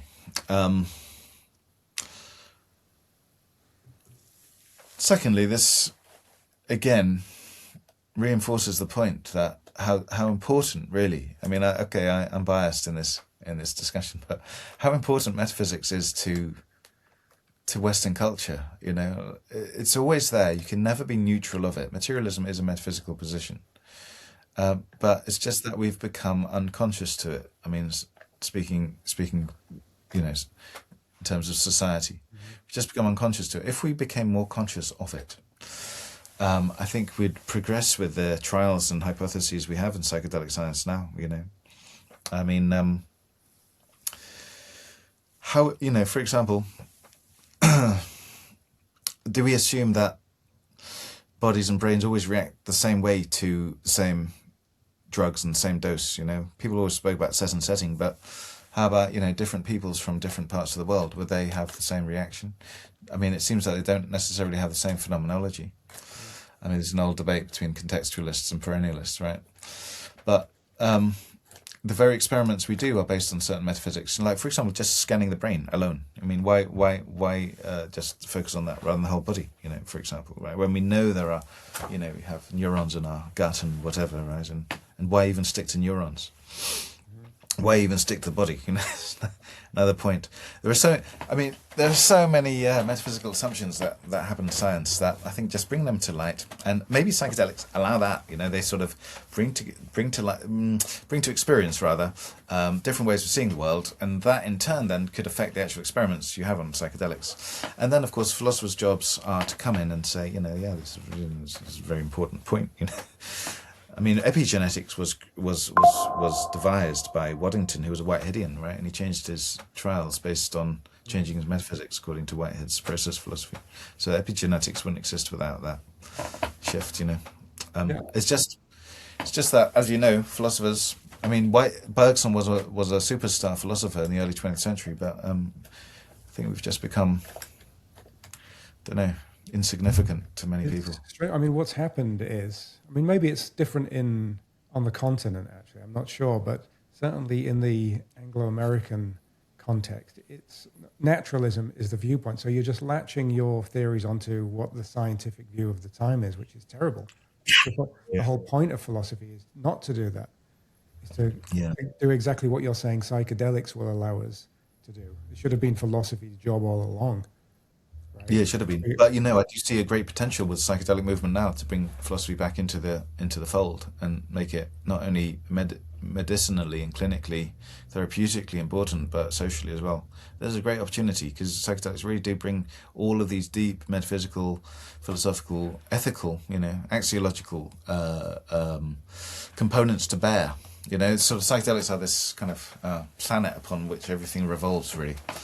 And you could be grand and say it's a kind of turning point, and I think it could be. Again, hard to see the future, but it could be a point where these important things, which have always been important to the West, really, except for the last 100 years, come back to light. You can't hide it for long. Yeah, one obvious bias is that we assume the bias that this world and this earth with its chemical composition and whatnot is the only way things can be. If you're going to say that how our brains, when they're acting normally, is what reality is, right? What we get from our brain when we're in normal conditions, that's reality, is ridiculous because this environment with its chemical composition is contingent, right? There's nothing necessary about the planet Earth. We could move to a completely different planet, and we may do eventually with different conditions, which generates slightly different phenomenology because we're essentially sort of almost tripping or something, and we will have a different world there. We're not going to say, no, but this is a delusion. We're just going to say, well, we've changed the conditions and we've changed our world, the world as it is perceived, which means that the original world was not necessarily the way things are. No. Objective. No, exactly. We have to stir the pot, and sort of make people realize, like shake them out of this naive realism. Not to dismiss realism, but yeah, absolutely. Even the conditions, like what makes life, what are the conditions for consciousness. The great, beyond physicalism, materialism is neuroessentialism. I think this is the greatest, hurdle to get past, that the brain is necessary and sufficient for consciousness generally. This is like unprovable, and it's not true by definition, even by logical positivist standards, like meaningless, right? Statement, because it can't be proved, and it's not true by definition. We don't know that, we don't know that plants don't have consciousness. Just pure dogmatism that you need a brain. Fechner had this beautiful metaphor, about musical instruments and this issue. I don't know if you come across it. It's Gustav Fechner, who was a founder of psychophysics and a panpsychist. He wrote about the soul of the stars as well. But he said, you might think that sound is sufficiently and necessarily conditioned by stringed instruments. You hear the sort of lute and the guitar and whatever, and you think, okay, all of these things lead to tones, and therefore this is the necessary condition. But then you hear a flute, right, and you realize actually there are other ways to make tones, make sounds, and so he said maybe our nerves are, so to say, the stringed instruments, whereas there are other possible subvenient bases to consciousness. Yeah, well, you can almost do it. Talk of subvenient bases is, like assuming too much, especially if you believe in exogenous mind. So I was going to say you could do a version of mind at large with Fechner's example there, and say that, if you're thinking about what music is, well, you would look at the instruments, right, and look at the sounds and the tones, and a non-mind at large version, a physicalist would say it's just those tones coming from the music, but obviously the music is beyond that, right? Those instruments are doing that because of the music. Those things are being produced because of this other thing that isn't material. Otherwise, they wouldn't be doing that. Yeah. Essentially, a final cause, as it were. Yeah. Which is what the modern world. I mean, this is one of the big issues, isn't it? Like when we moved away from the scholasticism, Aristotelianism of the Middle Ages and looked at everything in terms of material and efficient causes for Descartes and so on. That's when a lot of these issues became horribly reductive. Yeah. So what Leibniz was trying to bring back, he was trying to bring back teleology into sort of Western science, but failed, and what we still fail with. I mean, is there a limit though to where we take our sort of views of reality? How much can we infer from these experiences? I mean, Andrew Gallimore obviously has this idea that pretty much everything you see in there is somehow objective and real, and there are these beings and they are real, separate entities. Where do you draw the line? I did write a review of Andrew's first book, where I kind of, subtly, well, not subtly, I criticise the idea that he's committing the fallacy of misplaced concreteness. He sort of reduces neurons and the brain down to certain measurements, and then says there can be different measurements which are equally valid, but it's still abstraction, still fallacy reification. But nonetheless, his general outlook, but when I spoke to him, actually, he's much more idealist, but it's something he didn't write. Anyway, with Andrew Gallimore, I just say that he's very fascinating, like a writer, and he's very original ideas, and I really enjoy reading it, and I think there's some truth in parts of it.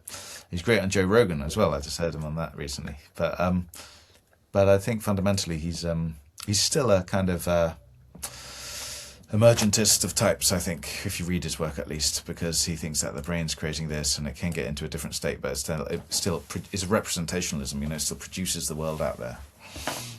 Whereas I am more sympathetic to a neo-realism or organic realism, which is that, yes, we do see the world in our particular species or individual-like ways. We have this reducing valve.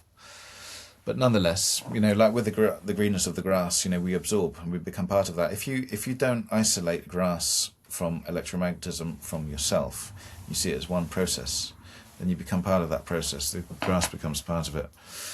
And so you are actually directly receiving an aspect, you're absorbing, maybe is a better word, you're absorbing parts of the external world, which then constitute who you are. So I do believe that you have direct contact with reality.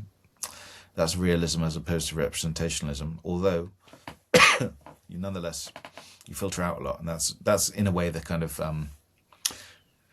what should we say, that's the biased way in which you see the world, so you don't see it as it is, of course, directly, but nonetheless, at the same time, you're not completely alienated from it, like in a Kantian sense. Okay. So you're not a direct realist, but it's not a representation that you're forming. So what are you forming? What's the account of epistemology of how you come to know things on this account? How do you what? Sorry, I missed that. How do you come to know things? Like, what's the epistemology? So the ontology is, you've just given that, right? There are sort of mind substances or something that come into. Well, it's knowledge, but for example, depends which. It's knowledge by acquaintance. A lot of the colours and like qualia you see around you, that's direct knowledge. But with the realization that you're not seeing everything, so therefore you wouldn't say that this is like a correspondence theory of truth in terms of epistemology. It's also it's not innativism or either, because you don't necessarily. I don't know. I mean, God, that's a massive conversation, really. But I suppose you know things directly because you are becoming part of them. But when you say things, right, you have to understand that that is actually just an abstraction. It's part of a general bigger process of which you are part. Beautiful line in Bergson is something like the relationship between appearance and reality is not. Is the relationship between appearance and reality is part to whole, as opposed to two distinct, as opposed to like noumena phenomena. So in other words, when you see something, when you perceive something out there, as it were, you are perceiving and becoming part of that thing, which really is a wider process. That's the process relational philosophy there. Then, of course, you think, well, how about when you close your eyes, or if you're dreaming, then you're not seeing something from the outside. That's where memory comes in for Bergson, which also is a sort of receiving perception rather than generation. So either way, it is a kind of realism, but always limited. So every individual, every species entity has its own perspective. And in this sense, you could go to Leibniz and talk about this kind of infinite plurality of substances, which are souls or monads. Everything has its own world. The only difference, the very vital difference, of course, is that for Leibniz, famously, there are windowless monads. You don't open the window to actually breathe the air or see the sunlight. Whereas with Whitehead, especially, you get this notion of prehension, which is pretty much what I've been speaking about, or comprescence in Samuel Alexander, which is this direct absorption of the outside, yet it is a window, so you don't see the full drama. But again, I mean, Ian McGilchrist spoke a bit about this. It's his same view. The right hemisphere deals with comprehension, sort of indirect contact, while the left is understanding and sort of putting it into a model and a representation. So he feels like that we need both systems, whereas Bergson seems to only have one system, right? It seems to just be that. Or would the left be the filtering device or something? Well, I was just thinking it'd be very interesting, wouldn't it, to have a proper study between McGilchrist's neuroscientific viewpoint and Bergson's viewpoint. I wonder if anyone's actually ever done that. I don't think McGilchrist himself has done that, because a little bit. I mean, he talks about it a little bit in his Matter with Things. Does he? Yeah. Well, I like I say, I haven't read his work, so I shouldn't comment. But it would be interesting to see how, if you could then, if he does believe in this exogenous theory of mind, how would that relate to the differences between the hemispheres in terms of because they have different neural structures, as far as I understand, right? So how would that work in terms of channeling and receiving sort of the outside, as it were, like the greenness of the grass and so on? That'd be an interesting question, but I don't know the answer to it at all. I mean, maybe one. I've got quite a lot here, but I realise we've been going for nearly 2 hours now, which is getting on. Yeah. I know, it goes fast. I mean, I wanted to hear a little bit about Smithy's theory. I've got two things that I would like to hear about, which is Smithy's particular theories, which I found quite fascinating. And also, the idea of what we're doing, when we're doing psychedelics, the idea is that we're somehow coming into more contact with the world and getting away from materialism, but it can also be viewed as a kind of escape, right? You're sort of detaching from the world when you take psychedelics. That's part of the thing. There's a curious oddity about that, a paradox. And I remember there's you're a Nietzsche scholar, so Jung has a seminar on Zarathustra, and he's discussing the world of the spirit and the world of the earth, and he sort of points out that we shouldn't run away from bodily facts in the earth because they're your real life, and you shouldn't lose your way in the world of mere possibilities where you're just blindfolded. I mean, do you have any views on how psychedelics should best be used not to depart? Because even in your own experience, I remember from your book, Pneumonautics, I think it was in, where you're talking about, it's quite funny actually, the way you describe it, But anyway, so you give your example of one of your trips, and you mentioned that it was nice to have your anchor, right? Your girlfriend was there as an anchor to reality. So it's easy to sort of depart, right? And one of the things I like about psychedelics is that it helps me appreciate the reality here. But a lot of what's going on in psychedelics is to explore elsewhere, right? You're essentially going into the world of the spirit and forgetting the earth. How do you sort of navigate this issue? Okay. Do you want me to start with Smithies or go We'll back? go with the second one. With Yeah. When I wrote that Numismatics, I think I was describing one of my first major trips, and of course, going to a faraway land, an undiscovered country, can be very nerve-wracking. First time, especially first few times, and so I was kind of I did want that anchor, that, my girlfriend who became my wife, there, because it was so extreme. I mean, it was just. If you haven't taken psychedelics, you might think they're like dreams or vivid imaginations or kaleidoscopes, so on. But that's just a small fragment of what it can be. I mean, it's far beyond dreams. Dreams are generally narrative, I think, at least for me. And there's psychedelic experiences not at all like this. At the same time, they can be, and they're very distinct. You can generalize, I think, about both, even though they're both vast, in terms of possibilities. But how do you navigate the escape?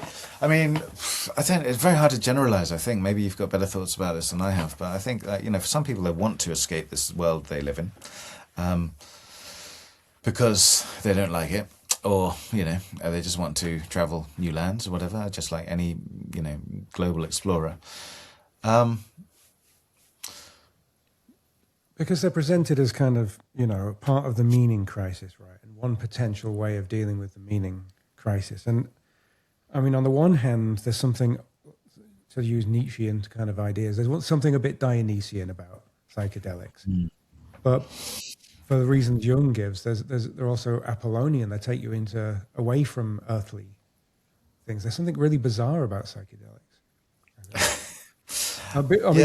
There's many things that are bizarre, but this is yet another one. Yeah.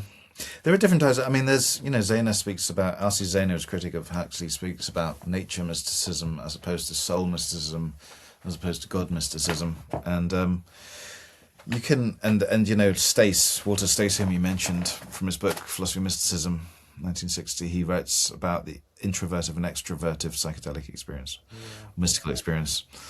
And these are two ways to, I think, one, introvertive is more escapist, perhaps. The extrovertive, less so. Extrovertive meaning really eyes open. Nature mysticism meaning, related to that, meaning, a nature connectedness, so eyes open, walking through the forest, sort of feeling at one with the environment, appreciating much more aesthetically where you are. And perhaps if you believe in this neorealism I was speaking about, absorbing more of what is out there because your reducing valve, as it were, has been mitigated. Is that a way of escaping? I mean, I would say that nature mysticism is a way of not escaping, but actually becoming more, ingrained within reality, as it were. So again, it's not necessarily a delusion, is it? Especially to feel really feel and appreciate the aesthetics of a plant, much more than you would normally do. I think this can't be considered to be any false in any way, right? And also, if you believe in prehension, like absorbing those feelings more. You become embedded within nature, and that is really essentially nature mysticism. Whereas if you close your eyes, you'd stay in your living room on your sofa or whatever, and then travel through space, more introvertive. Is it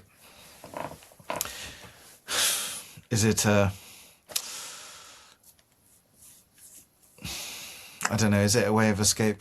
It could be for some. I think, again, it's very hard to generalize because people take it for different reasons, and even the same person, 2 different days, Exactly. might take it for different reasons. It's true, but I'm just wondering, I mean, the reason I ask is because the way it's going to be done, right, in medical contexts is pretty much on a couch. in conditions that aren't particularly nice. I mean, there might be some opportunity to go walk about or have some sort of, I don't know, some piece of nature in these areas that you can. I mean, you can go to resorts, of course. Most people, more people will go to psychedelic resorts and do something like this rather than go to a clinic. And this seems to be more and more acceptable. And, there are funds going towards this kind of thing. So hopefully that will be part of the future.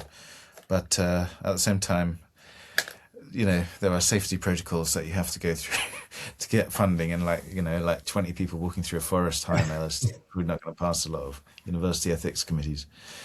Yeah. But yeah, no, in terms of Nietzsche and the Dionysian Apollinian, Nietzsche himself took a lot of drugs. He said he was Dionysus himself. Jung wrote an essay, didn't he, about Nietzsche's god Wotan, who he said really was the real god that Nietzsche called Dionysus because he had a classical training, but really it was this Germanic warrior god that really was the archetype for Nietzsche.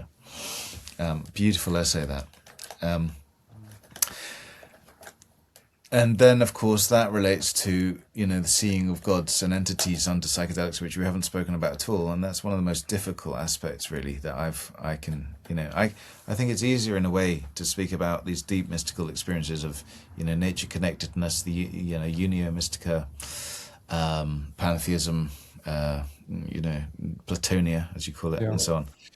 But if you talk about giant insectoids and jesters pertaining to this, jokers, dwarves, goblins, whatever, that is very difficult and very fascinating. I mean, and it seems global as well. That's what I was going to say. I mean, there is definitely something universal, right? It gets to something archetypal, and obviously one way of understanding the gods is that they're archetypes, right? I mean, one of the reasons this podcast is called The Serious Jester is because whenever I took psychedelics, before I heard anything about the fact that other people saw jesters or became jesters on psychedelics, I would become a jester every time on LSD. I would always convert into a jester. Oh, you would? I would behave like one. I would look like one. I would behave like one for the whole thing. And so anyway, that sort of partially describes this.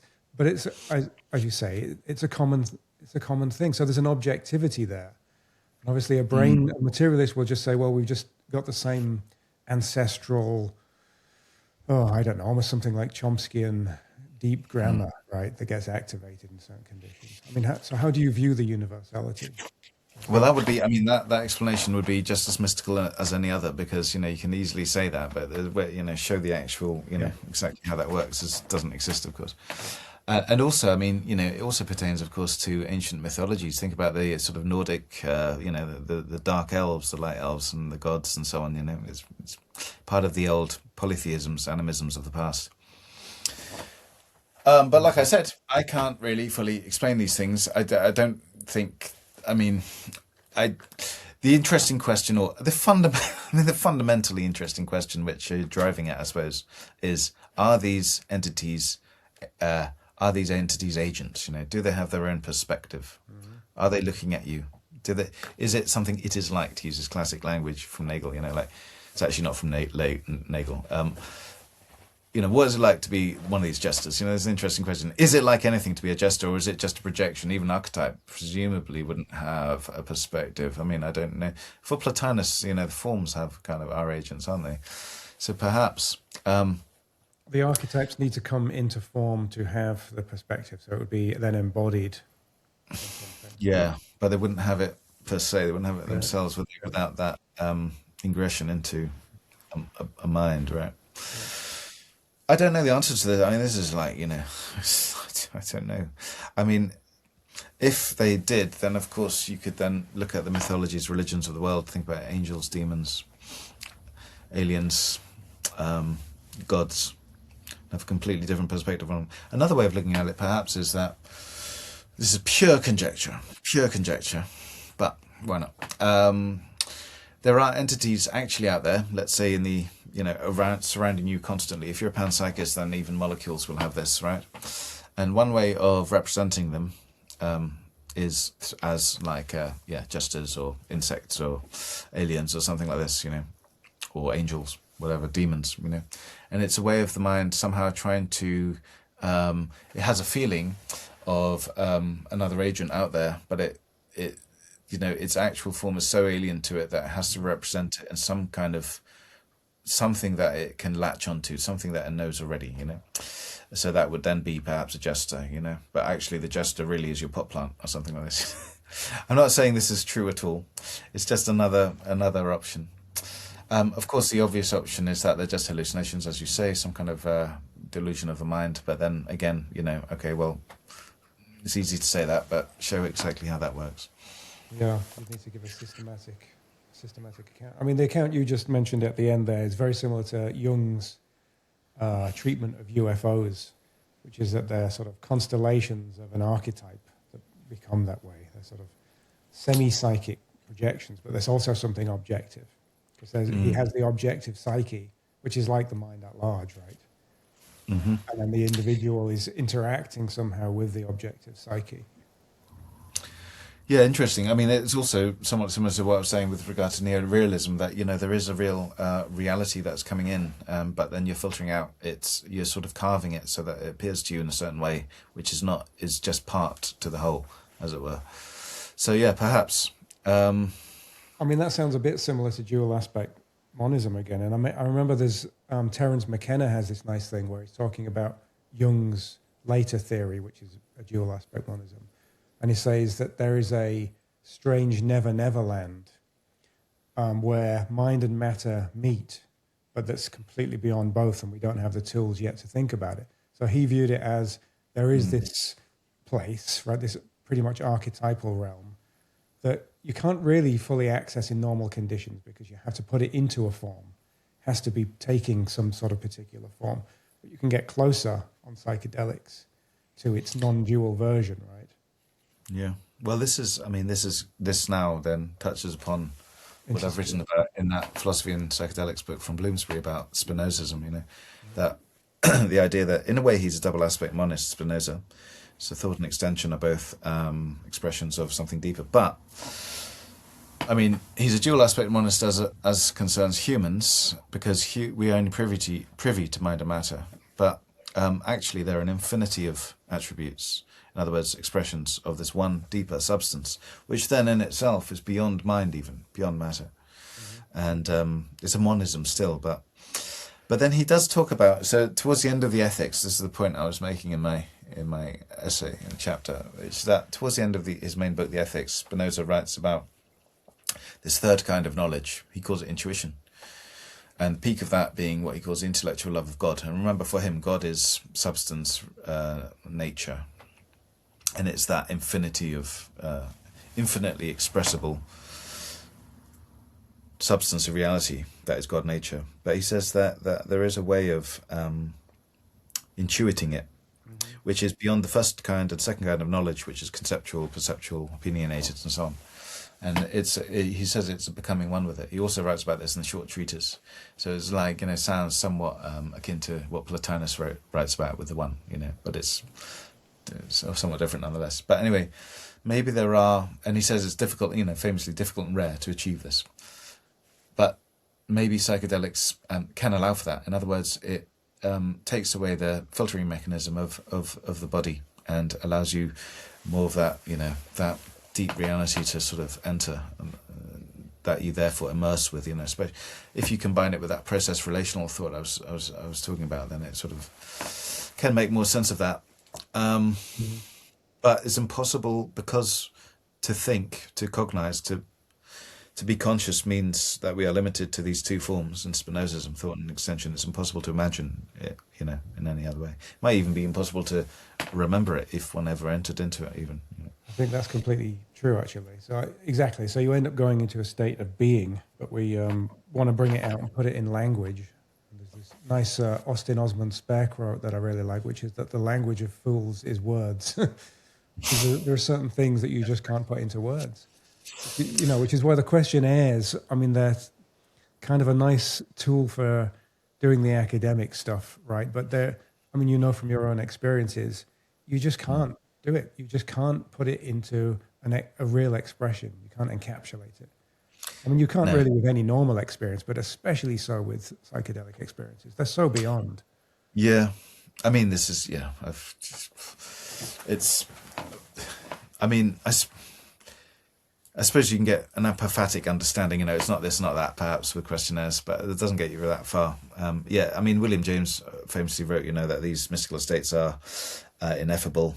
Humphrey Davy wrote, Plato even wrote about that, actually, I think in the seventh letter, was it? So it's a known thing. But of course, if you put things into questionnaires, you get numbers out of them, and then you can turn that into graphs and charts and get your funding again. So that's Okay. why. But, and I think there's some benefit to them, perhaps, I mean, I created a questionnaire, Metaphysics Matrix questionnaire, which is completely valuable and it doesn't suffer any of those things. But no, you're absolutely right. Yeah. I mean, and also another really fascinating philosophical aspect here, right, with regard to these ineffable experiences. This kind of brings us on to John Smithy's a bit now as well, is that I mean, I've experienced, and I can only remember that they were like this. I can't remember what they were.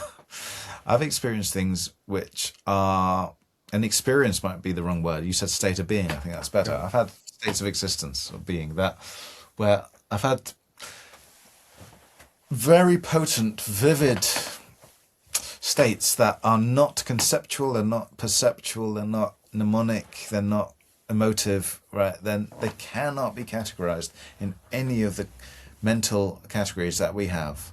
Yet they were very vivid, very potent, powerful, took over me. And so there exist no words for them, and I can't really remember. I can't latch on to them. I just remember that again apophatically, that it wasn't this, that, or that, whatever, but it was very powerful. 5-MeO DMT especially induced something like this, and that means, the interesting thing there is, if you believe in like Whitehead does, what he calls eternal objects, which is akin to like Plato's forms, right? If you think that qualia are these forms, as Whitehead does, actually, like redness is is an eternal sensation that is just ingressed now and again. The interesting thing that psychedelics kind of presents to you, the question is like, are there an infinity of qualia that we can potentially ingress, like take in, If that were the case, that normally we don't, because we see qualia which are useful for navigating the world. We've evolved these colours and sounds and scents and whatever that are useful to us. But are there an infinity of qualia that we then, therefore, when we turn off, as it were, the practical mechanism of the body, that we can receive? And if that's the case, it really means that the potential of the mind is infinite, doesn't it? Well, not in terms of qualia, at least, And when I say qualia, I know it's a controversial term. I just simply mean generic term for colours, sound, sense, concepts, even, etc. Ad infinitum. Is that infinite? I mean, it's very, very fascinating question. And also, I mean, it just shows you as well that the human mind is not limited to a set limit of qualia as well. I think that in itself is quite fascinating. Mm-hmm. Well, that's the task of the psychonaut, of course. I mean, that's the role, right? How it relates to John Smithy's. John Smithy's, even the three dimensions of space. I mean, William James wrote about, the spatial qualia, right? That, like, we think of colours and sounds as qualia, but space itself, three-dimensionality, is also qualia. I mean, Kant did this essentially, didn't he, with phenomena, like projecting space. Even Leibniz before many people. Anyway, John Smithy's, so his role in this, and I did actually correspond with him just briefly before he died a few years ago. He was English. He was born in India, actually. He's part of that aristocracy, sort of born in the Raj, but he studied in London, and he had a mystical experience, not induced by drugs, but it changed him. And he wrote these articles about, he became mostly known as a neuroscientist, I suppose, but he was a philosopher as well, and philosopher of mind. And he was writing about theories of consciousness, understanding how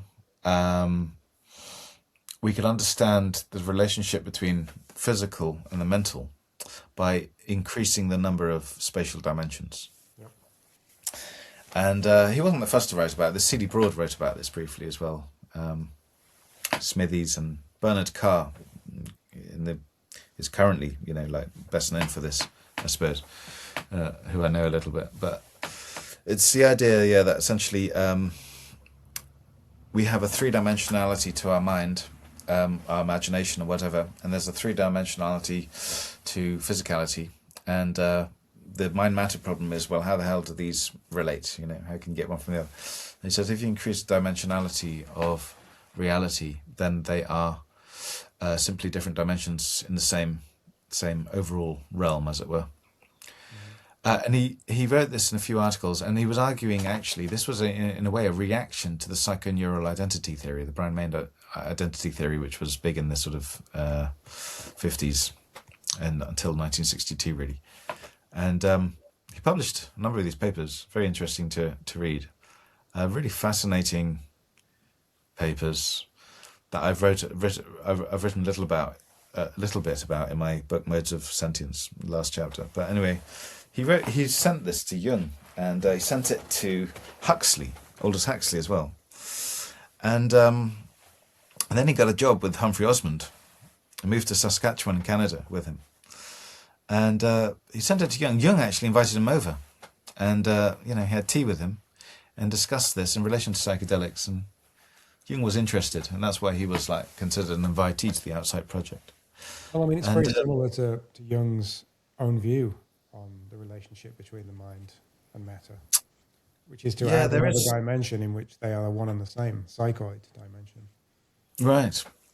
There's some literature, the correspondence actually published about it, that is kind of lost, and it's worth looking into. Like I say, John Smith is a lost philosopher, but he's really, really sharp. He's very aggressive, actually, against psychoneural identity theory, and quite dogmatic. Well, not dogmatic, he's just a harsh person. But anyway, and he's got an autobiography with his wife, which is really quite fascinating to read as well. Anyway, he was involved with this Outsight Project, so he was hired. He worked with Osmond in London, actually, and then they both moved to Canada together. But then they fell out after about a year. During the time of the Outsight Project, during the time at which they were really planning for it, he kind of left. And he apparently fell out with one of the potential funders, had to go at him and so on. And, that might have been one reason why it didn't even take place. But he was the one who first corresponded with Huxley. And then Huxley sort of got in touch, and then Osmond did later. People always think it was Osmond who first wrote to Huxley. It was actually John Smithies who worked with Osmond, made the connection at first. I suppose he was connected through family links, probably, because he comes from such a sort of a family from that grouping, right? Well, he was a cousin to both Graham Greene. John Smithies was a cousin to both Graham Greene and Richard Dawkins, interestingly, So, and Huxley was, I'm sure they were related somehow or other, but I don't know exactly how. But they were of the same, British upper class. Yeah, really. and I read that Smithies' father was in the Fabians and part of this efficiency dining group, which would have probably had one of the Huxleys in there, about materialism. Efficiency and materialism was the way to progress, basically, which is interesting given what became. How was that related to the Fabian Society? That was a. Oh, his father was a Fabian Society, and one of the dining groups of that was the Efficiency Club. Yeah, right. I don't know. That's interesting. Yeah. I'm surprised he was part of the Fabian Society, being. His father was, not him. Yeah, his father. But they were strange, really, because they were. He talks about how racist his parents were, and they had a lot of servants in India and so on. But then again, Bertrand Russell went to prison for pacifism, but at the same time, if you read his daughter's biography of him, he was quite a hierarchical kind of. Not always consistent as humans. No, quite right. Yeah, but I didn't know that about the Fabians. Interesting, yeah. The Fabians, who are the original logo was sheep in wolf's clothing, wasn't it? Which they changed. Wolf in sheep's clothing. Yeah. Wolf in sheep's clothing. Sorry. Yeah, that's a really lovely logo, isn't it? Nothing to see here. Isn't our current Prime Minister? Well, I say our. British current Prime Minister Keir Starmer. He's a Fabian, I think, isn't he? Yeah, he's pretty good encapsulation of aphasia. But so Smithy's view, before we finish, just to get a bit of a grip on it. So the idea is that mind and matter are not causally related, but they are related, or they're unified in a different dimension. They're unity or something. They're spatially rather than causally related. Yeah. So, so he was fighting then, like I say, not emergentism, which was like unpopular in the mid 20th century. Although you had the British emergentists before that, of course, ending with Mill, starting with Mill, ending with I don't know. Anyway, you had the British emergentists, then you had the psychoneural identity theories fighting against that. But of course, from the 1970s onwards, British emergentism started again, and it never really faded. The idea that the brain generates the mind rather than being identical to it. So there was this mind-matter problem, which was then defined in terms of identity or causation. And his solution was both of these relations are false. Rather, the mind is related to matter spatially, contiguously, let's say. This is also, I should say, a reaction to Descartes, the Cartesianism sort of ingrained within our understanding. So, like Descartes famously said that the main difference between mind and matter is spatiality. So matter is spatial, extended. Mind is aspatial, inextensive, unextended. And this was just assumed to be right. So what I mean by that, obviously, is something like, my feelings are, you can't define my feelings in terms of centimeters or something like this, or my curiosity and whatever. William James, though, wrote an essay criticizing this, saying it's patently absurd. So, for example, if you imagine a triangle that, has three sides, angles, or two triangles, one's above to the left of the other, whatever. There are spatial properties to mentality. Merleau-Ponty, talks about bodily spatiality as well, adding to this later. But so in a way, Smithies was continuing that Cartesian critique. And although Descartes was a dualist, as you know, in separating mind and matter, he created this geometric matter abstraction, which was basically the basis of materialism today, in the West at least. Not the origin, but, big influence. So Smithies was arguing that, no, the mind is spatial as well, following James' critique. And he didn't speak about the body so much as Merleau-Ponty did, but spoke about visualization. I mean, I'm not saying this is that legitimate. There are problems with this, but just to go into it a bit more. So the mind actually is spatial. It's just got a different kind of spatiality. However, it's still three-dimensional mentally. So, in other words, if you close your eyes and imagine something, when you are that visualization within the mind, as it were, is three-dimensional. This is not, and there's a lot of debate about this today. Is it three-dimensional or two-dimensional? Think about it, because you haven't got two eyes to sort of. But anyway, this is an interesting phenomenological question. But he didn't really go into it. He just sort of assumed it's three-dimensional, like our outside perception. So how does the imagination, let's say, of a cube relate to the space outside of us? How does mind relate to matter? And he said, well, there are three dimensions, as it were, out there. There's three dimensions in here. And they're actually related in terms of 6 dimensions, as it were, then, of a greater reality. But it's more complicated because each person had their own three-dimensionality that was kind of separated, And this was also, I say, it's a continuation of the critique of Descartes here, but there was also at the beginning of the 20th century a lot of interest in n-dimensional space.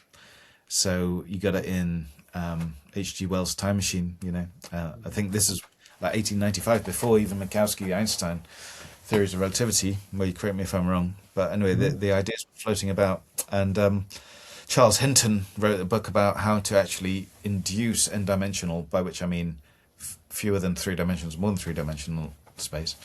How to induce it, so like methods of inducing this. And there was this famous book, which I'm sure you've read, called Flatland by Abbott.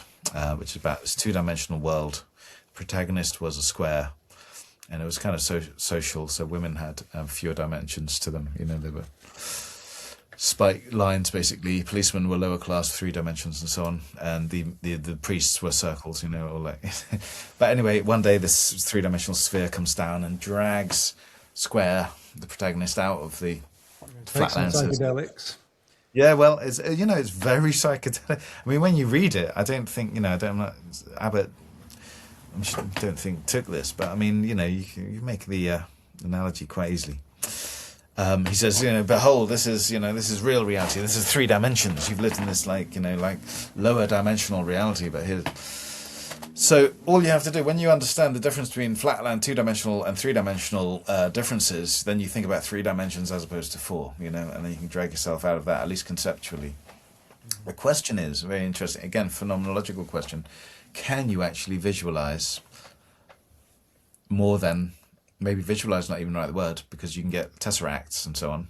That was coined by Hinton, like 4-dimensional hypercubes. Can you actually perceive them? You can conceive them. I mean, it's very easy to conceive of 4 dimensions. You have X, Y, Z, and then W or something like that as a 4th dimension, right? But can you actually perceive it? This is a big, interesting question. And there are psychedelic reports, especially on DMT, of like multi-dimensional perceptions. You can kind of apparently train yourself to sort of envisage what you would see if you looked down particular paths of tesseracts and whatnot, by imagining them as mirrors and these kinds of things. It takes some time. There's a book devoted to this by Jeffrey Weeks, actually, which I want to mention. Oh, yeah. I mean, Charles Hinton wrote a book, and the cover was originally like multicolored cubes, and you can imagine connecting cubes color by color, like dominoes, right? And then you can extend the extent. But I know I looked into this literature quite a few years ago now, and there's a real debate about whether that was actually achievable. I don't know. I've never achieved it myself. But. So I mean, so he wasn't describing psychedelic experiences when he was coming up with this theory, though.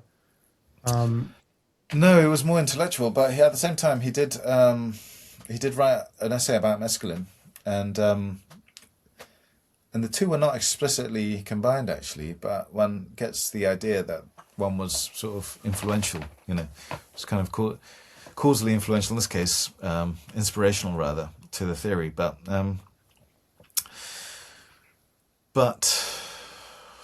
yeah, no, mescaline for him was. I mean, he had this theory about mescaline and schizophrenia, which he developed with Osmond. That's what his main interest in it was. But also, he did think that reality was multi-dimensional. Perhaps mescaline could bring one to that state, but he never achieved it either, personally, to my knowledge. But I haven't read all of his books. His main book, what's it called? The Walls of Plato's Cave, is extremely hard to get hold of. I haven't read that actually. So maybe goes into it more there.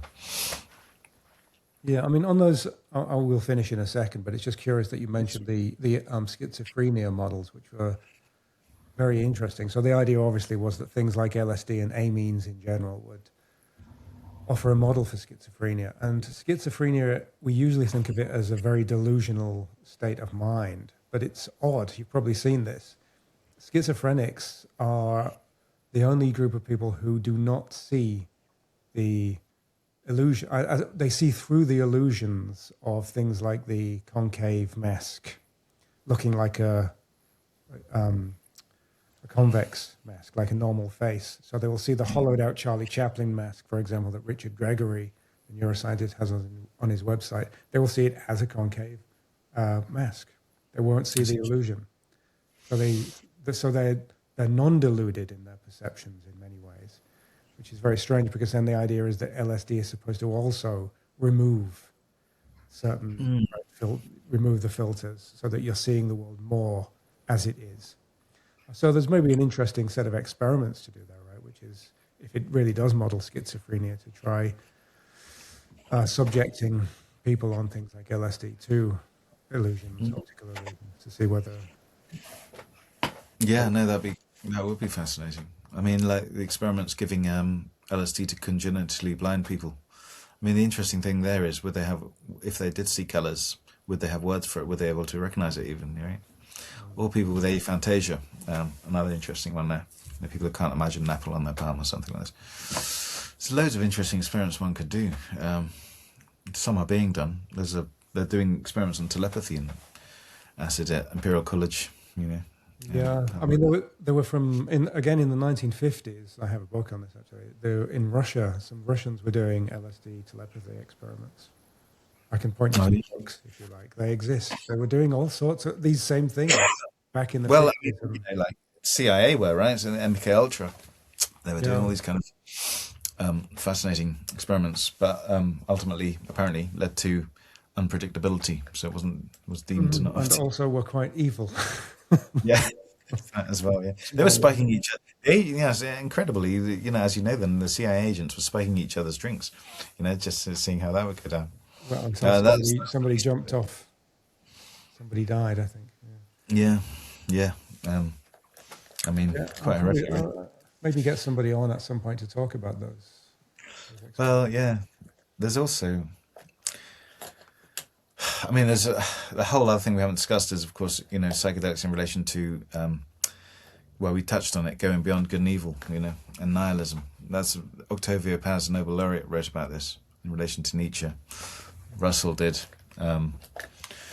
Marcuse, to a certain extent, quite fascinating things there. Also relates to Nietzsche.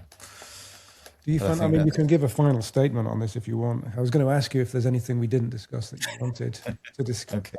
Well, it was nihilism, yeah. There's an interesting, I suppose, another aspect of psychedelics is ethics, let's say more generally. And, what we mean by ethics. It seems that a lot of people argue that psychedelics can bring about a greater ethical personality in that psychedelics often lead to a greater appreciation of nature, beauty, and how therefore it should be conserved and taken care of, and a greater understanding and sympathy of other people around you and so on. And which I think is correct, and that's perhaps also why it leads to panpsychism. This notion that life or consciousness extends beyond the sort of mammalian or the animal entity. At the same time, as Marcuse and Russell say and so on, Marcuse explicitly about psychedelics, it takes you out, psychedelics can take you outside of your culture. And this, of course, can therefore change your metaphysics. So, like, you're taking you outside of like a physicalist culture, in which we find ourselves now, but also in terms of the morality, the ethics of the culture, And you see that in a more, sort of a more distanced light as well. This is quite a fascinating aspect of psychedelics, which, like I say, Octavio Paz went into, and we spoke about Nietzsche in relation to it. But it hasn't really been picked up, and I think it's because it's very dangerous. It's like it's not you wouldn't get any grants for this kind of study or anything like that. And one can relate that to the meaning crisis in terms of not seeing any values anywhere. You can induce values, like I say, but at the same time go deeper still, and you can ask about the basis for values and basis for objective morality. And therefore you get this kind of, I think you can get this Dionysian insight that fundamentally, like the world is value laden, absolutely. But there's no objective, there's not one value system that overrides the rest. Of course, ethics and metaphysics here touch each other, and it relates to the nihilism that I'm interested in politically. Leo Strauss wrote about an essay called German Nihilism, which is this view that it's a view that is sort of against civilization but not against culture. There was this view in Germany in the last century, and before that, just that the ideal of civilization is not, is deemed to be like comfort and safety and happiness. But this was very boring to a number of people, and they didn't like this telos, basically, this ideal, this societal ideal. which was attributed to liberalism and socialism. And so you got this big movement, which Leo Strauss names German nihilism, of which Nazism was the first crude manifestation. Nazism, or Hitlerism he calls it, and also Mussolini's fascism. But of course it's not necessarily anti-Semitic. This was just Hitler's kind of peculiarity, it seems. And that passed, and of course, like, you know, that understanding that, you know, this is the ethical ideal, you know, comfort, basically. I think psychedelics can take you out of that in a way, and you see greater ideals than comfort. And then how that then feeds back into politics and the meaning crisis and so on is just an area that has been completely unexplored, you know. And it's something that I think could actually even have therapeutic potential in a certain way, because there are forms of nihilism which are therapeutic, you know, active nihilism, as Nietzsche calls it. And psychedelics, I think, could allow one to explore these different realms, take one out of dogmatic ideologies which might actually be harming the person, you know.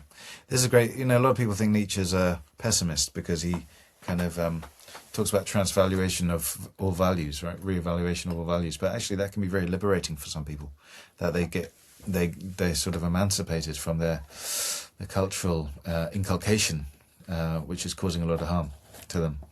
So there's that whole very interesting nihilistic, ethical, transcultural voyage that can be undertaken. I think this is something for the future, though. We're not at that stage where we can fully explore that yet. But, you know, it would be a really fascinating later. I mean, later you know, linking this to what you've written about psychedelics and Spinoza, and even Schopenhauer's absolute. I mean, you can have things that aren't quite sets of morals, but that can impact morals in a more general way, such as the notions of freedom and even striving, right? Something like conatus, Spinoza's striving, that there is this force that wants freedom, right? That's pushing through things. And you find this in Schelling as well, right? That the idea is that you should not, the goal is to not inhibit freedoms whilst keeping your own freedom. And that's basically his one principle, right? Allow for other people's freedoms and your own freedom, and try and not inhibit as you're doing so. Yeah, harder to instantiate that than say it, of course, because often, you know, freedom to be rich will impact others and so on, right? So, well, exactly. In which case, it impacts on others' freedoms. Yeah, others' freedom. But then, I mean, but why? Well, yeah, exactly. But are there? I mean, like Nietzsche would see certain Christian assumptions underlying that, even that, you know, that one should treat everyone equally. It's not so much treating them equally as such. I mean, the way Schelling presents it, I mean, Roger Scruton mentions this quite a lot, is using country dancing, English country dancing, where you're, you know, throwing yourself across the dance floor together, always managing to avoid bumping into other people. But you're sort of free, but you're aware.